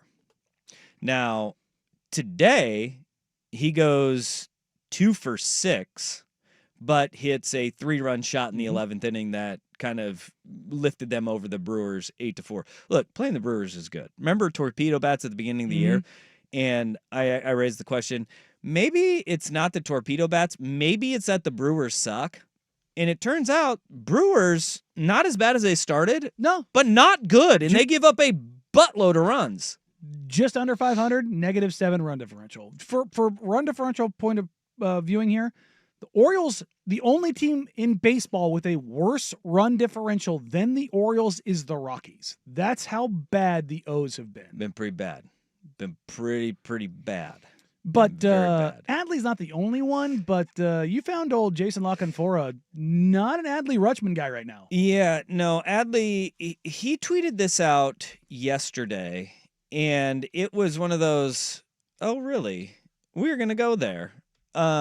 He tweeted that Adley Rutschman does not belong in the big leagues right now, in that he is at best a minor leaguer, and that the Orioles whiffed. The exact tweet that he rolled out yesterday was, Adley Rutschman belongs in AAA. It really is that bad. He's not an MLB quality at anything baseball related and hasn't been for almost a full year. They passed on Bobby Witt for this. Always safe, always sorry. Jason LaCanfora, he is I think most people know him as an NFL writer, but he is a Baltimore radio host as well. And that's what he's doing now.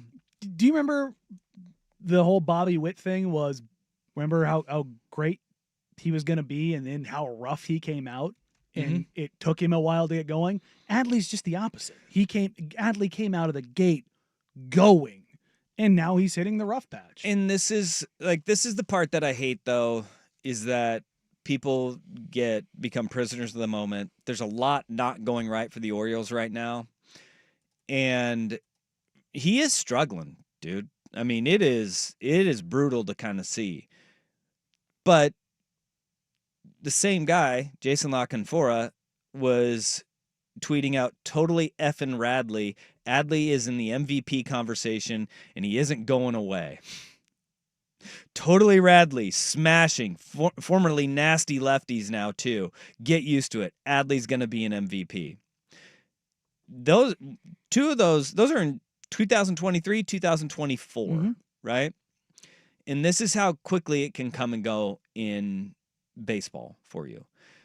It is, you get so streaky, and then you're, especially as a catcher, when one side of the plate isn't going well, and it's not for the Baltimore Orioles right now, as you look at, they've given up the 4th most runs in all of baseball. Only The only teams to give up more runs than the Orioles this year are the Rockies, Marlins, and A's. And then it's the Baltimore Orioles. Those teams suck. And when you are a catcher, you carry that weight of what's happening on the defensive side of the ball, and it usually translates over to the offensive side of the ball too. Mm-hmm. And there is no doubt that it's going to turn at some point. But dude is struggling now, and he's a local guy who he legitimately did. People were like, dude, he's going to be an MVP. He's going to be a star of this league. He's going to be the face of the league. Remember the home run derby? He's hitting dingers from both sides of the plate up at T-Mobile. You know, I think it was his dad who was pitching to him. Yep. I mean, he was like the toast of baseball. It can turn so quickly in this sport. I mean, he was the cover boy, you know, like he was, you know, on MLB The Show, and it wasn't just the offense. Like defensively, he was one of the best defensive catchers in baseball right out of the gate. It also goes to show you about the longevity of stars in the league, like whether it is Mike Trout on a terrible team being just unbelievable, Shohei Ohtani in what he consistently does night in and night out. That's what makes those dudes so different. Bryce Harper in Philly, like in doing it for as long as they have. But everybody will have their ebbs and their flows. This is a big downward trend for Adley Rutschman. But to see kind of the Baltimore media not just turn on the organization, but turning on him, that's a little wild to see, because he's still an incredibly young player. He's 27 years old now, and he's been in the big leagues this is his 4th year in the bigs. There's a lot more baseball that he's going to be playing. Yeah. And man, hitting 209 though, and to see the numbers consistently go down, it is alarming. But you don't want to be at the Mendoza line. I also don't think that anybody thought at the time that taking Adley Rutschman was the bad pick for the Baltimore Orioles either. God, no. Especially how he fast-tracked Major League Baseball and the impact that he made right away.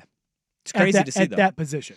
Yeah, it's wild to see, and it just goes to show how quickly, the media will even turn on you too. Because here we are, we're not even to June yet, and they're like, send him down to AAA. We're done with him. You're He's option out. him down. Like, you want to talk about meltdowns? I'm a Cardinals fan. I watched Rick Ankiel stop being a baseball player in real time. Yeah, we talk about this. Like I had this conversation with my son just the other night, because he does a really good job. Like when somebody screws up, like he's not like, "What are you doing?" But we have these talks of when something happens in a game, whoever does it, it's not like they meant to mess up. Nobody intentionally is playing bad. And like being accountable and just controlling what you can control is the most important thing. And when you have those tough times, you've got to have that same mentality of, look, I'm not going to overreact. I'm just going to stay the course, because I can only control what I can control. Now, like Spencer Strider of the Braves, he's back from a hamstring injury, and he's had a couple big injuries over the last 2 years. He's only pitched in 2 games this year. He said last night, after he got roughed up, he said when he was asked about it good to be back pitching every 5th day, he's had 2 starts on the season. His second one coming off a hamstring injury was last night. He said, I don't think that's the mentality. I don't enjoy failing, and certainly not at the expense of the team. We sent a pretty good guy down to work on being better. To have a star, like Spencer Strider is a bona fide star. He's only pitched twice all season long. And when you hear a guy, especially in baseball, where the send his ass down means so much, for him to be like, dude, it's not lost on me. We sent somebody down, and I'm not pulling my weight. I need to be better. Like that accountability I love from professional athletes. And it was really cool to see. And, from a distance, knowing how the Adley Rutschman handles himself, there's nobody that's harder on Adley Rutschman than him right now. You know what I'm hearing? He needs the Giambi slump breaker. He needs the golden thong? Golden thong. Let's go. Or go Orioles it up. Go orange thong. Hey, Oregon State. You could still do it. You could still do it. See? Still go. Rock with it. Go for it, Adley. Ooh. Just don't do a tush push. By the way, we have the follow-up the guy who got into a fight with his middle school football coach. He said, Coach had some drunk absentee dad being a jerk and doing the whole "why isn't my kid playing" BS. The dude and his buddies jumped the coach, so I had to jump in. Look at that, having your middle school football coach's back. Love it. Love it. And that dad, by the way, dude, what are you doing? Don't be that dad. What are you doing? It's dumb. All right, coming up next, I mean, it's not dumb. Eastern Conference Finals getting underway tonight. We're going to get the New York Knicks and Indiana Pacers and bad blood renewed. We'll get that next here on Danny and Dusty, 1080 The Fan. I'm Michael Jenkins helping you beat the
Now, from the George McCoy at Warren Allen Sports Desk, a Sports Center update on 1080 The Fan. Jeff Rust with your Sports Center update. First on The Fan, Game 1 of the Eastern Conference Finals tonight at Madison Square Garden. The Knicks hosting the Pacers.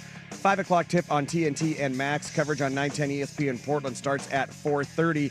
The Knicks are 4.5-point favorites. Thunder point guard Shai Gilgeous-Alexander named MVP of the league. SGA led the league with 32.7 points per game on 51.9% shooting.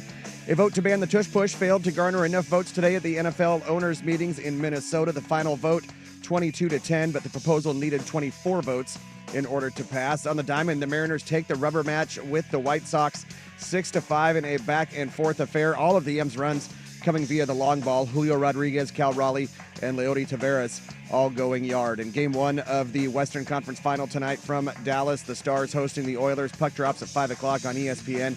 The Stars minus 130 on the money line. More sports scores and stories in 30 minutes. I'm Jeff Rust from the George McCoy at Warren Allen Sports Desk. Hurt and missing work, insurance companies acting like jerks. Don't call your mom. Call George McCoy at warrenallen.com. The Fan Merch Locker has a new black 1080 The Fan hoodie, as well as classic long and short sleeve tees. Get yours now at 1080thefan.com.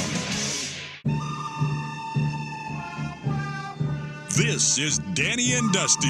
It's not your problem, Doc. You don't have to mix up in this. That is a hell of a thing for you to say to me. With Danny Meringue and Dusty, the Fan Man Hera. Oh, go ahead. Go ahead, skin it. Skin that smoke wagon and see what happens. Danny and Dusty on the Odyssey app and 1080. I'm your huckleberry. The Fan. Hour number 3 here on Danny and Dusty on a Wednesday afternoon, whether you're listening on 1080 AM, watching along on youtube.com/1080 AM The Fan or twitch.tv/1080 AM The Fan. We appreciate you. We love you. Thank you for hanging out with us on this wonderful, wonderful Wednesday. It's an even better Wednesday because we are going to get the Eastern Conference Finals, bloodbath, blood feud, all of the good stuff. Knicks, Pacers, and all of the trimmings. It is going to be broadcast solely by TNT. They have the rights for it. So we will get Spike Lee in the stands and Reggie Miller on the call. I like it. And I am here for every last bit of this because it is a great rivalry. It is two teams that play a fun brand of basketball. It is going to be physical. It's going to be nasty. There's going to be some S-talking. This is, and it's not because it's the Knicks, it's the matchup. Yeah, Knicks-Pacers is a throwback matchup. It just feels good, and I hope the Pacers don't wear those stupid, ugly as bleep uniforms, bring out the pinstripe freaking throwbacks, and get into it. Well, apparently the NBA sent a memo saying wear your normal uniforms, and then the Timberwolves come out in Game 1 wearing whatever the hell that is. Yeah. Those are awful. No, they are. So are the Pacers graffiti. Yeah. Most of the City Edition uniforms are awful. Pacers, wear your Reggie Miller throwbacks. Yep. Knicks, wear your blues and your whites. Yep. That's it. Just do it. Everyone's going to love it. Yeah. I don't know why they run away from that. It's like, oh, we want to get... No! Lean into it. Yeah, I don't need the Eastern Conference Finals on that weird gray floor either. No. In Indiana. Just give me the normal... It's a great look. You have years... The whole point of building up rivalries and these tensions is so that you can play off of it. Do it. Lean into it. Yeah. It's a good thing. Well, they're not. We'll see the dumb uniforms and the Magic Eye Knicks uniforms where it says New York like 5 times and you can barely read it and it gives you a headache. It's so dumb. Makes you feel a little schnockered. But which one of these teams did you hate the least growing up in the Knicks-Pacers matchup? Oh, I always loved the Pacers. You always loved the Pacers? Oh, yeah. So I had a friend growing up. She was a huge Reggie Miller fan. And it was 7th grade. She went to a Blazers-Pacers game. And she was in the at the RG in the tunnel row right there. And she had a Reggie Miller jersey on and was, sporting the Pacers the entire time because Reggie was her guy. And Reggie stopped, gave her his wristband, his finger band that has the 31 on it, and his jersey. Oh, that's cool. And I was like, even as a 7th grader, I was like, that's a good dude. That's a guy who gets it. And I was like, I'm in on Reggie. So I always liked, and it wasn't that I hated the Knicks. I just liked those Pacers teams. Yeah. Reggie knew how to play foil. And there was something about that I loved. I hated the Knicks. I hated John Starks. I liked Patrick Ewing. But I could not stand those like mid-90s Knicks teams. They just bothered me to no end. Whether it was like, and that was the hard part, like Greg Anthony was on those Knicks teams. Yeah. And he came to Portland. I was like, all right, he's not bad. But it really, like, the only guys that I ended up liking from those Knicks teams, Charlie Ward. Yeah. Love Charlie Ward because Florida State. Runner. Allen Houston. Oh, yeah. I mean, Allen Houston, beloved. Great dude.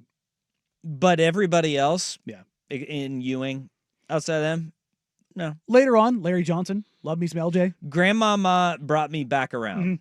Grandmama brought me back around to liking them. And I always loved Oak. I always loved Oak. No. You weren't an Oak guy, huh? No. Anthony Mason? Yeah.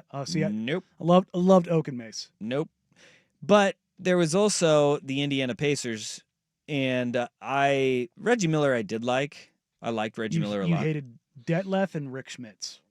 Yeah, I did. I did not like. Yeah. No, actually, Detlef Schrempf I was okay with. I didn't mind Detlef Schrempf. But Schmitz's haircut bothered you, didn't it? Rick Schmitz, I did not. Yeah. I could. No, what was it? The Flying Dutchman? Yeah, isn't that? It's a great nickname. It is a great nickname. No. It's Norm Van Brocklin, by the way. Yeah. But Mark Jackson, I liked him more than anybody else I liked on the New York Knicks. And Dale Davis. Loved Dale Davis. Legend. But it was like picking the lesser of two evils in my mind. Outside of Reggie Miller, I liked him way more than the Knicks.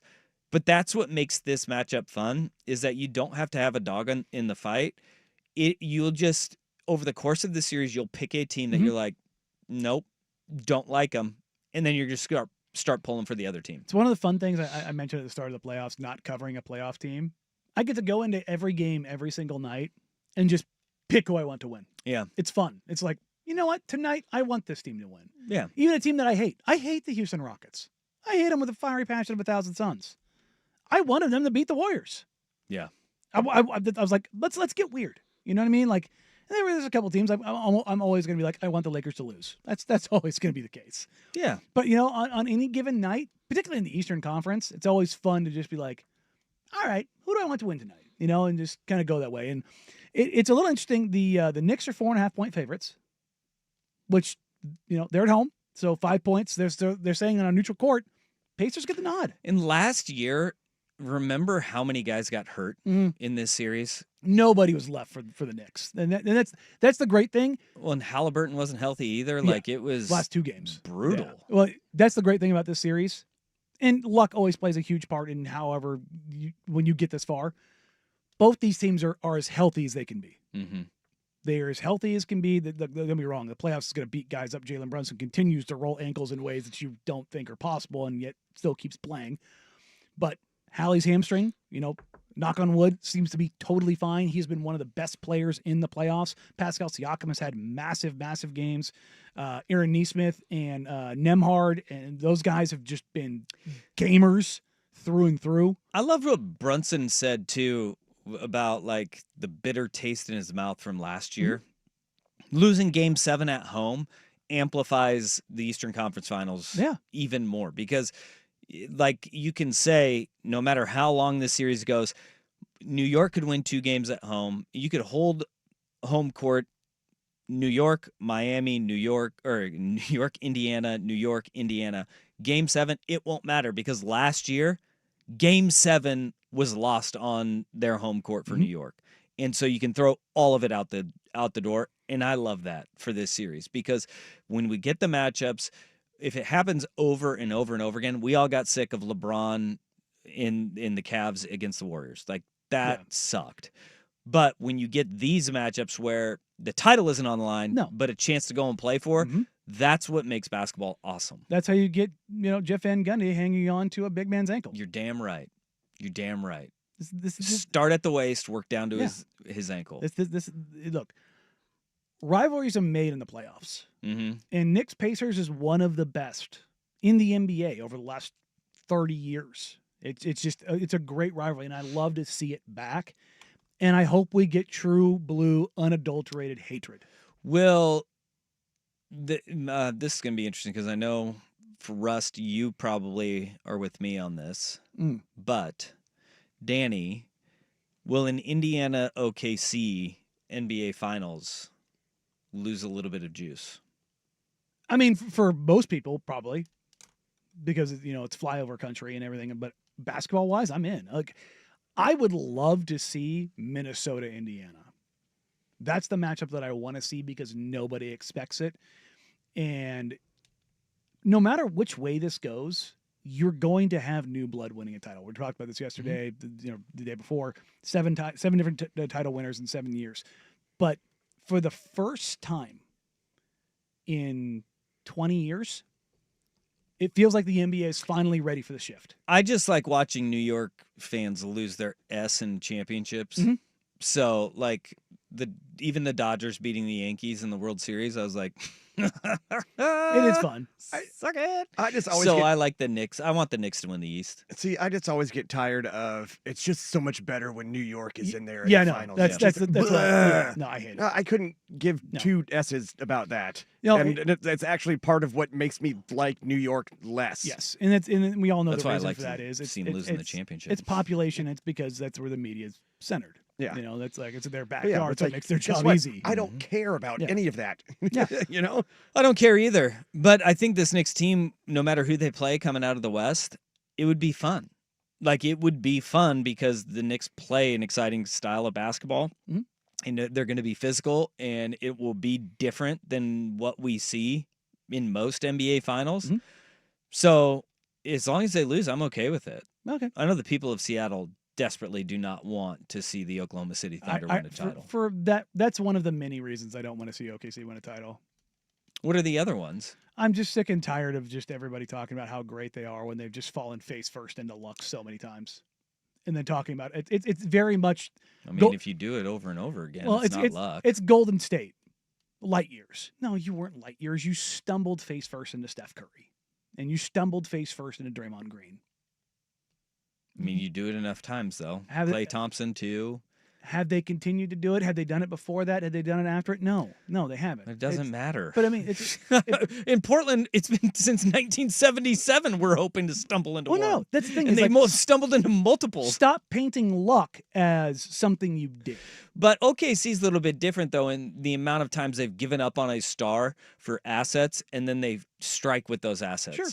I mean, that to me, the Golden State one, I see your point on way more than Oklahoma City, which is we are going to sell off a guy that we know it's not going to be popular with our fan base, but we're going to do it because we know that in order for us to win, we have to do it through the draft. And we can't do it in free agency. And so we are going to trade, and we're going to have an evaluation of a young guy who hasn't popped yet, Shai Gilgeous-Alexander. We are going to bring him in. And, oh, by the way, we drafted all of these assets in KD, Harden, Westbrook, that we evaluated, drafted, developed. Then we had to sell early because we saw the writing on the wall. They weren't going to stay here. And when we did that, at that point, we go, all right, how much can we get? See, to me, that's giving them far too much credit. They didn't preemptively trade Paul George. They were forced to trade Paul George. They didn't get anything out of Kevin Durant. He left. But they also made the deal. Like, their GM makes the deal. They got the bevy of picks and SGA. 7 first-round picks out of it? Yeah. Sure. But they got way more assets than the Blazers did out of Dame. Well, yeah, I mean, you traded a guy that was a lot younger. I mean, that's they did it. Again, you had Paul George. That's why. And if whoever has and how'd they acquire him? They traded their young guys. Exactly. Like, they know that what they need to do. They also have a willingness to push all in. Sure. Make big swings. And when it doesn't work, they have awareness of it and don't hold on to him for too long.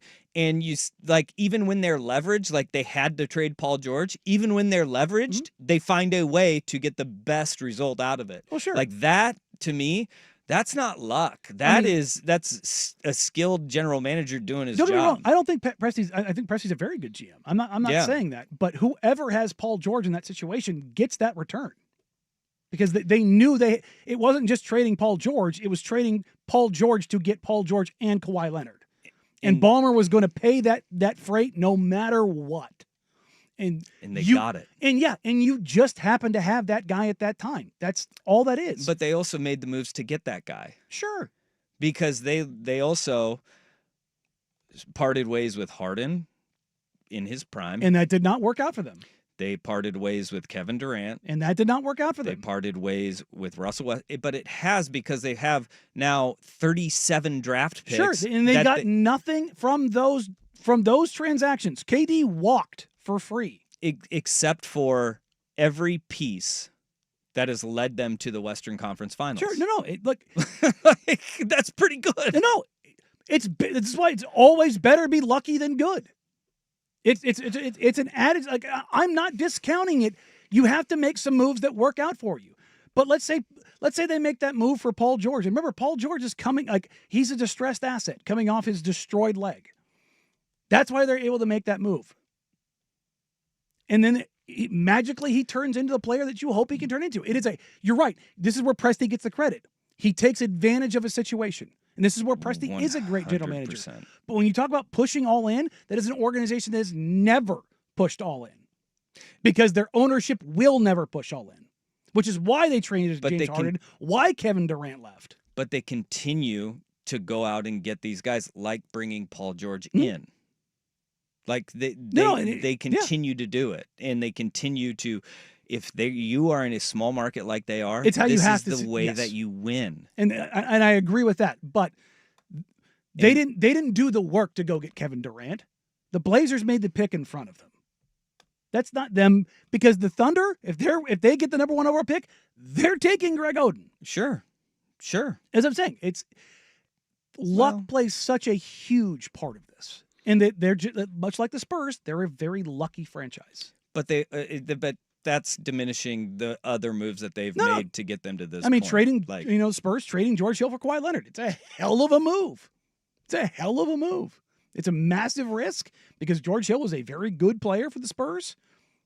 Kawhi Leonard, better. It's a valuation, though, and having a willingness to put yourself out there. And I think that's like one of the biggest frustrations that everybody has had here, is that there always has been this unwillingness to go out on a limb and make those big moves. 100%. Yeah. I agree with that. All right, coming up next, it's Wednesday afternoon, 2:15-ish, right on time as always. Time for Fact or Fluke, some things we find fact or fluky. Coming up next here on Danny and Dusty, 1080 The Fan. Check out the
Wednesday afternoon, 2:15-ish. Right on time as always. Time for Fact or Fluke. Some things we find facts, sometimes some things we find fluky. And just over a half hour ago, Shams Charania announced that the MVP for this season is Shai Gilgeous-Alexander. Fact or Fluke, SGA is deserving of the MVP award this year. Yes, I think that is a fact. He had a great season. That doesn't mean that other people are deserving of an MVP too. Like Jokic was really damn good and the best player in the world. But what SGA has done this season has been incredible. And we saw it on display last night. When it came time to take over, he took over. And that's what the best players in the game do at the most critical times.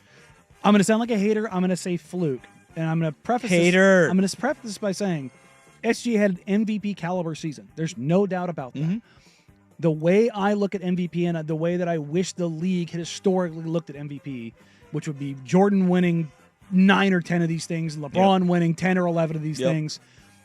To me, the MVP should go to the best player in the world. Nikola Jokic is the best player in the world. I don't have a problem with SGA winning. I have a problem with him winning because of the narrative behind it. That's what irritates me. Okay. Fair. Fact or Fluke number 2. Hard Knocks has lost its staying power. We're going to have Buffalo Bills, Hard Knocks, and then NFC East. Which means we might get a little peek in that Giants front office again. Ooh, hi. Which is... Maybe we see the Shador draft video. So I'm going to say Fluke for exactly that reason.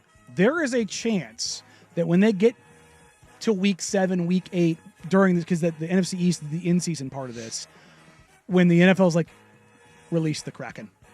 And they release that video of Shador Sanders' interview with Brian Daboll and the complete S show that it was. Yeah. I don't think they'll do it, but on the outside chance that they will, that thing's going to be a banger. I'm going to say fact because I think it has lost the fastball. They're grasping now.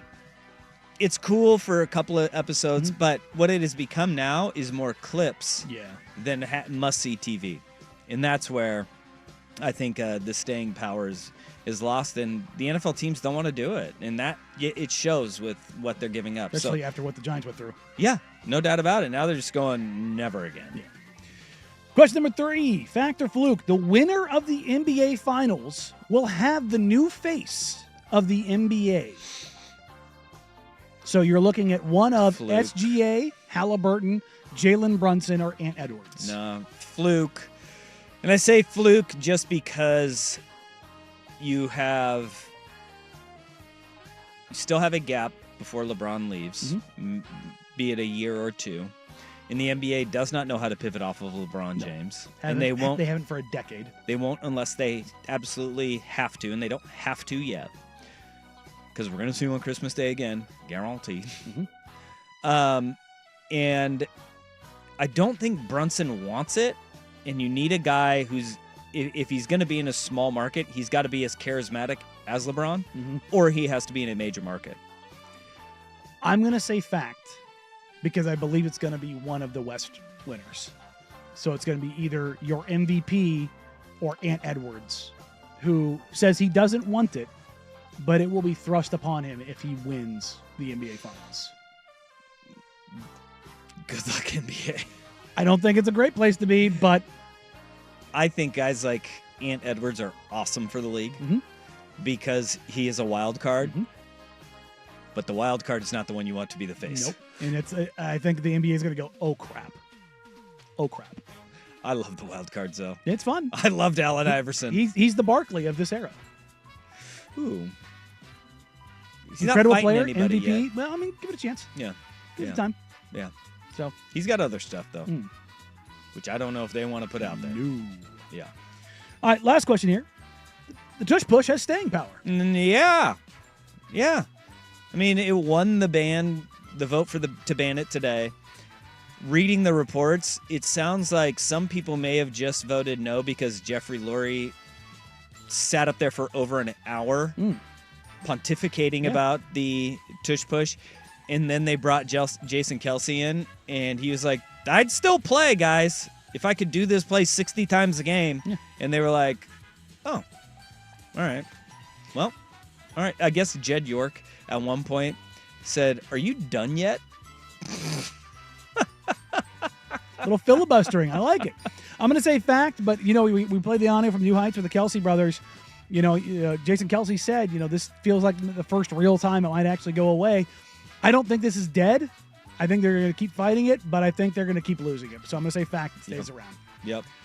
So there you go, ladies and gentlemen. Fact or fluke, every Wednesday afternoon at 2:15-ish. Coming up next here, Dusty's got a list of resumes here. We're going to go blind resume, and we're going to find out who's really got the goods among college football head coaches. But first, here's the Big Kahuna with the Sports Center Update. Hamburgers, the cornerstone of any nutritious breakfast.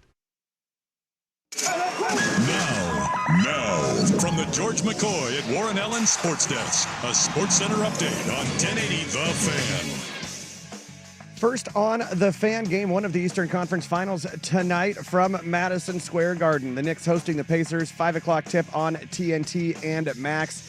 Coverage over on 910 ESPN Portland starts at 4:30. The Knicks are 4.5-point favorites. Thunder guard Shai Gilgeous-Alexander named MVP of the NBA. SGA led the league with 32.7 points per game on 51.9% shooting.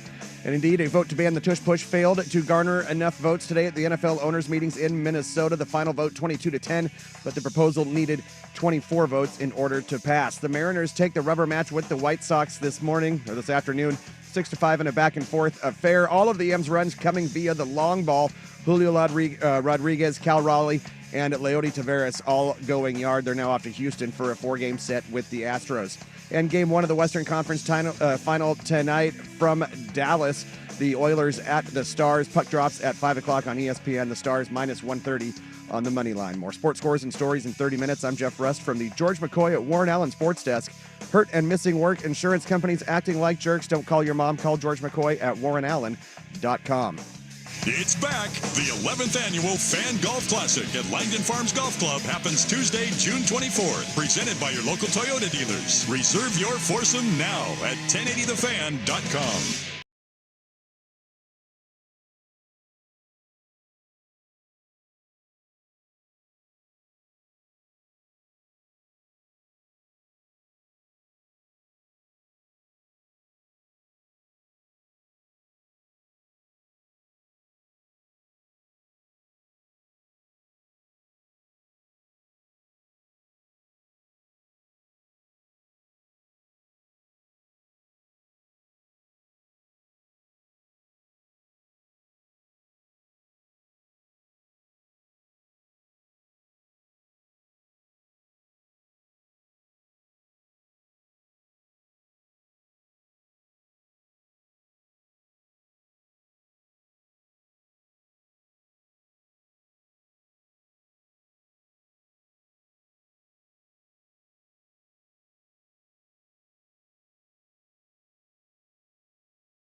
You've got some blind resumes for us. I do. Brandman. I do. I like these. This is this time of the season for college football. There was a list of the 25 greatest coaches in college football since 2000 because, hey, it's 25 years. Did you know that? We're a quarter of a way through the century. How about that? It is kind of crazy to think about that 2000 was 25 years ago. Y2K, much long ago. Okay. And they have a little blurb on each one of these coaches in here. And I'll give you who the top guys are. But I want to tell you first, don't open it. What are you doing? Just grabbing the doc so I can look at it afterwards.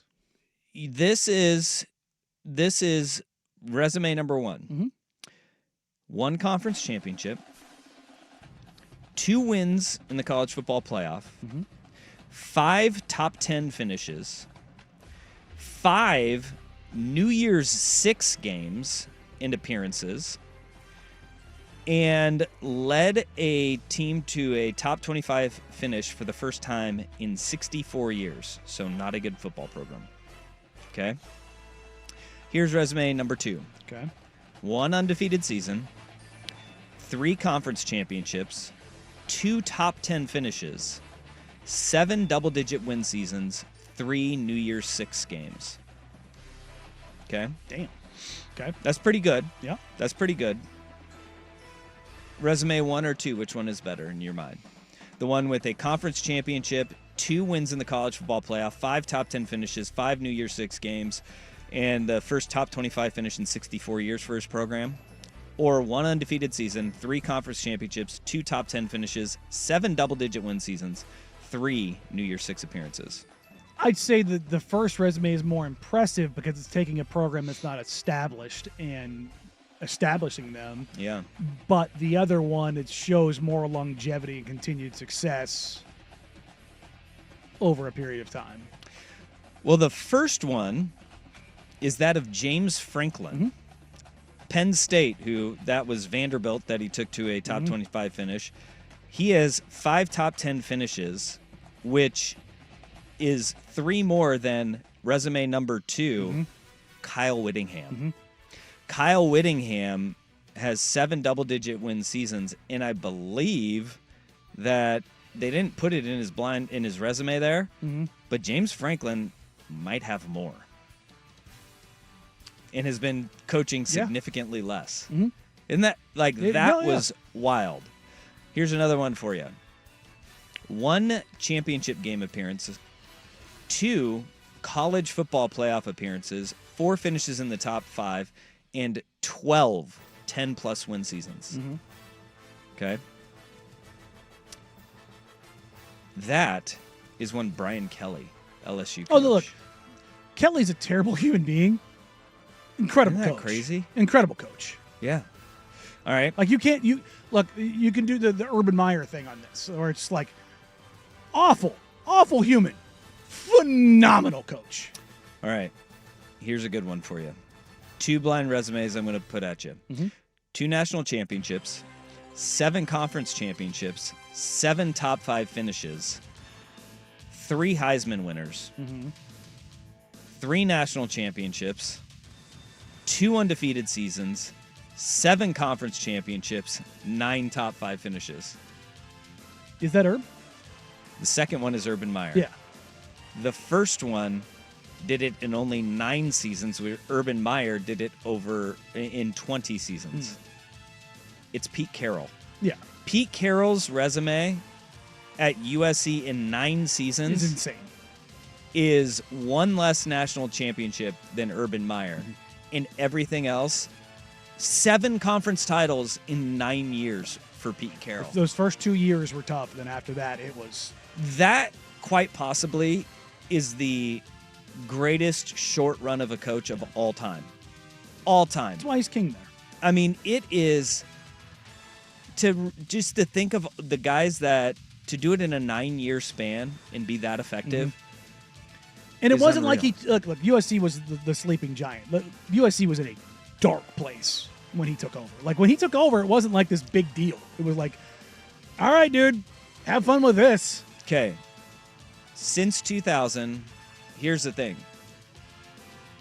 We are only a year removed from Nick Saban. Nick Saban coached in 23 of these 25 years, right?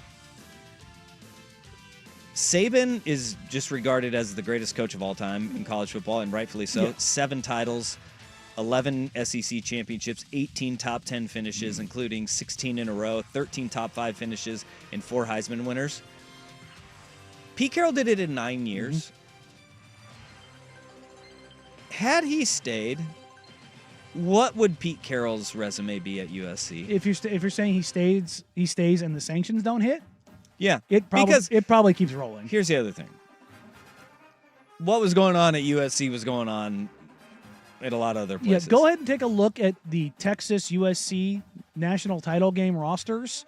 I did the count once. It's something like 64 NFL players. It's crazy. It is that game is the single greatest collection of talent in college football history, and I don't think it's particularly close. And I think that had Vince Young not gone absolutely ape-ass in that game, and he gets that 3rd title, people would make that argument that, like, golly, that short run, he was winning a national title every 3 years.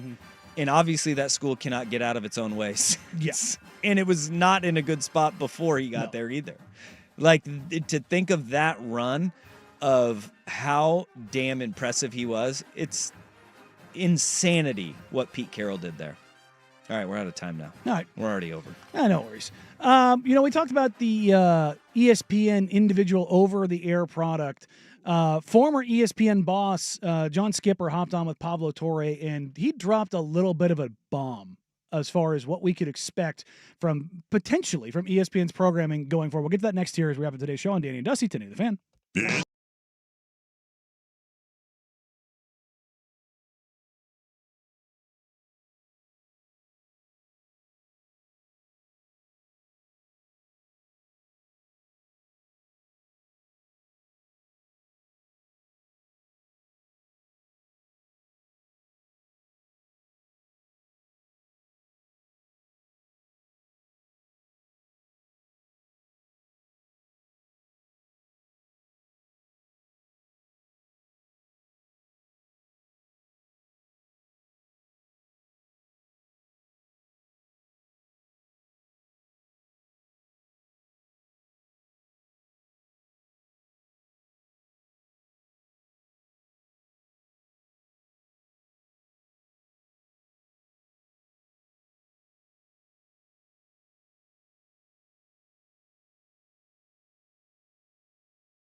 former godfather of ESPN, John Skipper, hopped on with Pablo Torre and was talking about the future of the ESPN product. A big couple weeks for Pablo Torre. Yeah, I mean, look, man, Pablo's damn good at what he does, and having those relationships from ESPN certainly don't hurt.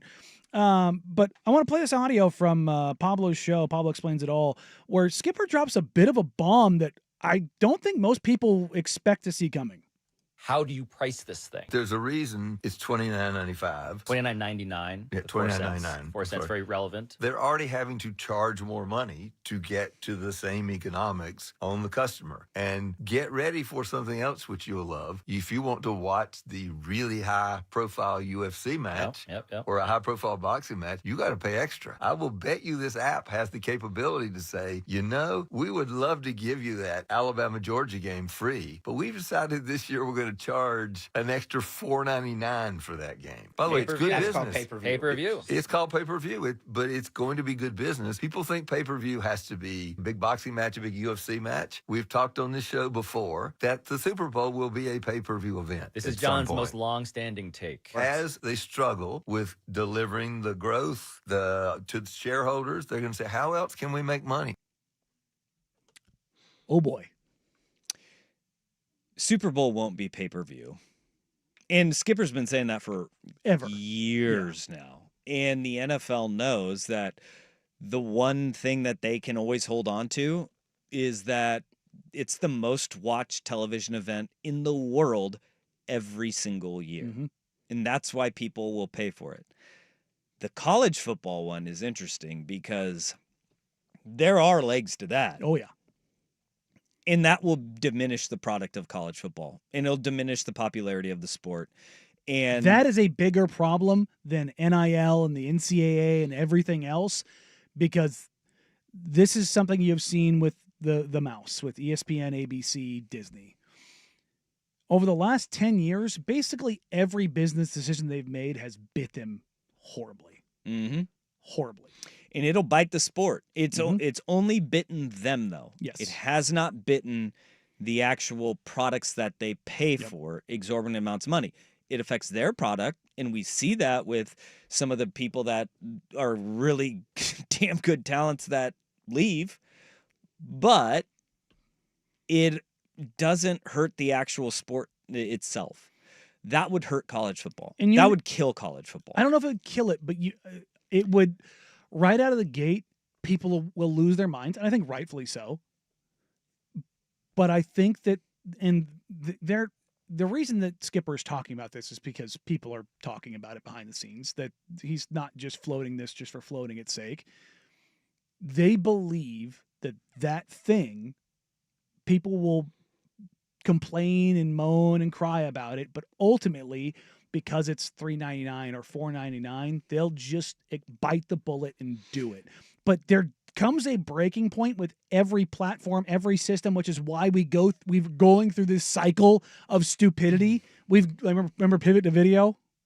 Yeah, were you still doing that? No, because we're still here.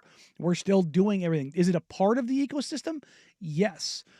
But there are limits to it. And every single time they try to push the bounds of making more money, it becomes more problematic. That it isn't gonna people won't buy it though. Like Alabama, Georgia, great game. If it's number 1 versus number 2 in the country, that's awesome. But if you are gonna force fans to buy that, I mean, the proof is in the pudding, because they've kind of done that with ESPN Plus and a lot of the Big 12 games. Mm-hmm. More people aren't buying it. No. And we saw this with the Pac-12. And they have already priced out so many of their fans. Mm-hmm. Like, you hear it, and this is one of the big criticisms of the way that the NFL is going right now, is that people are saying, I have to pay $200 a month for my cable and internet, right? So I can get access to all of the games, and then you want me to get an Amazon Prime subscription. Then you want me to get the YouTube or the Netflix subscription. Oh, yeah. I don't have to get the Sunday Ticket unless I live in don't live in the market. But that is not a lot of people are doing that anymore because it's already so much. You're already looking at what people price it out. It's like if you want to watch every single one of your team's games, it'll cost you like $350 a year. And if now you're going to say, all right, now we're going to do it for college football too, people are going to say no. There's already people that are saying no to it. Yeah. And so I don't, that's going to be. It's a scary proposition. I don't like where it's going. We talk about the limiting access, and well, you know, somebody will make up for it because, you know, may force people to go back to games. Which, you know, like I mentioned it the other day. Like I priced a game to go watch a Seahawks game. It was going to cost me like $1,000. I'm like, what? That's insane. Yep. That's absolute like scarcity and all that. Look, there's got to be a breaking point with this stuff. And I think we're careening towards it. Yeah, and like this texter says, I'm a huge football fan, but I'd never pay pay-per-view prices for either NFL or college football. Like that would be a tough pill to swallow. And I love football so much, but I would just watch what's available for free.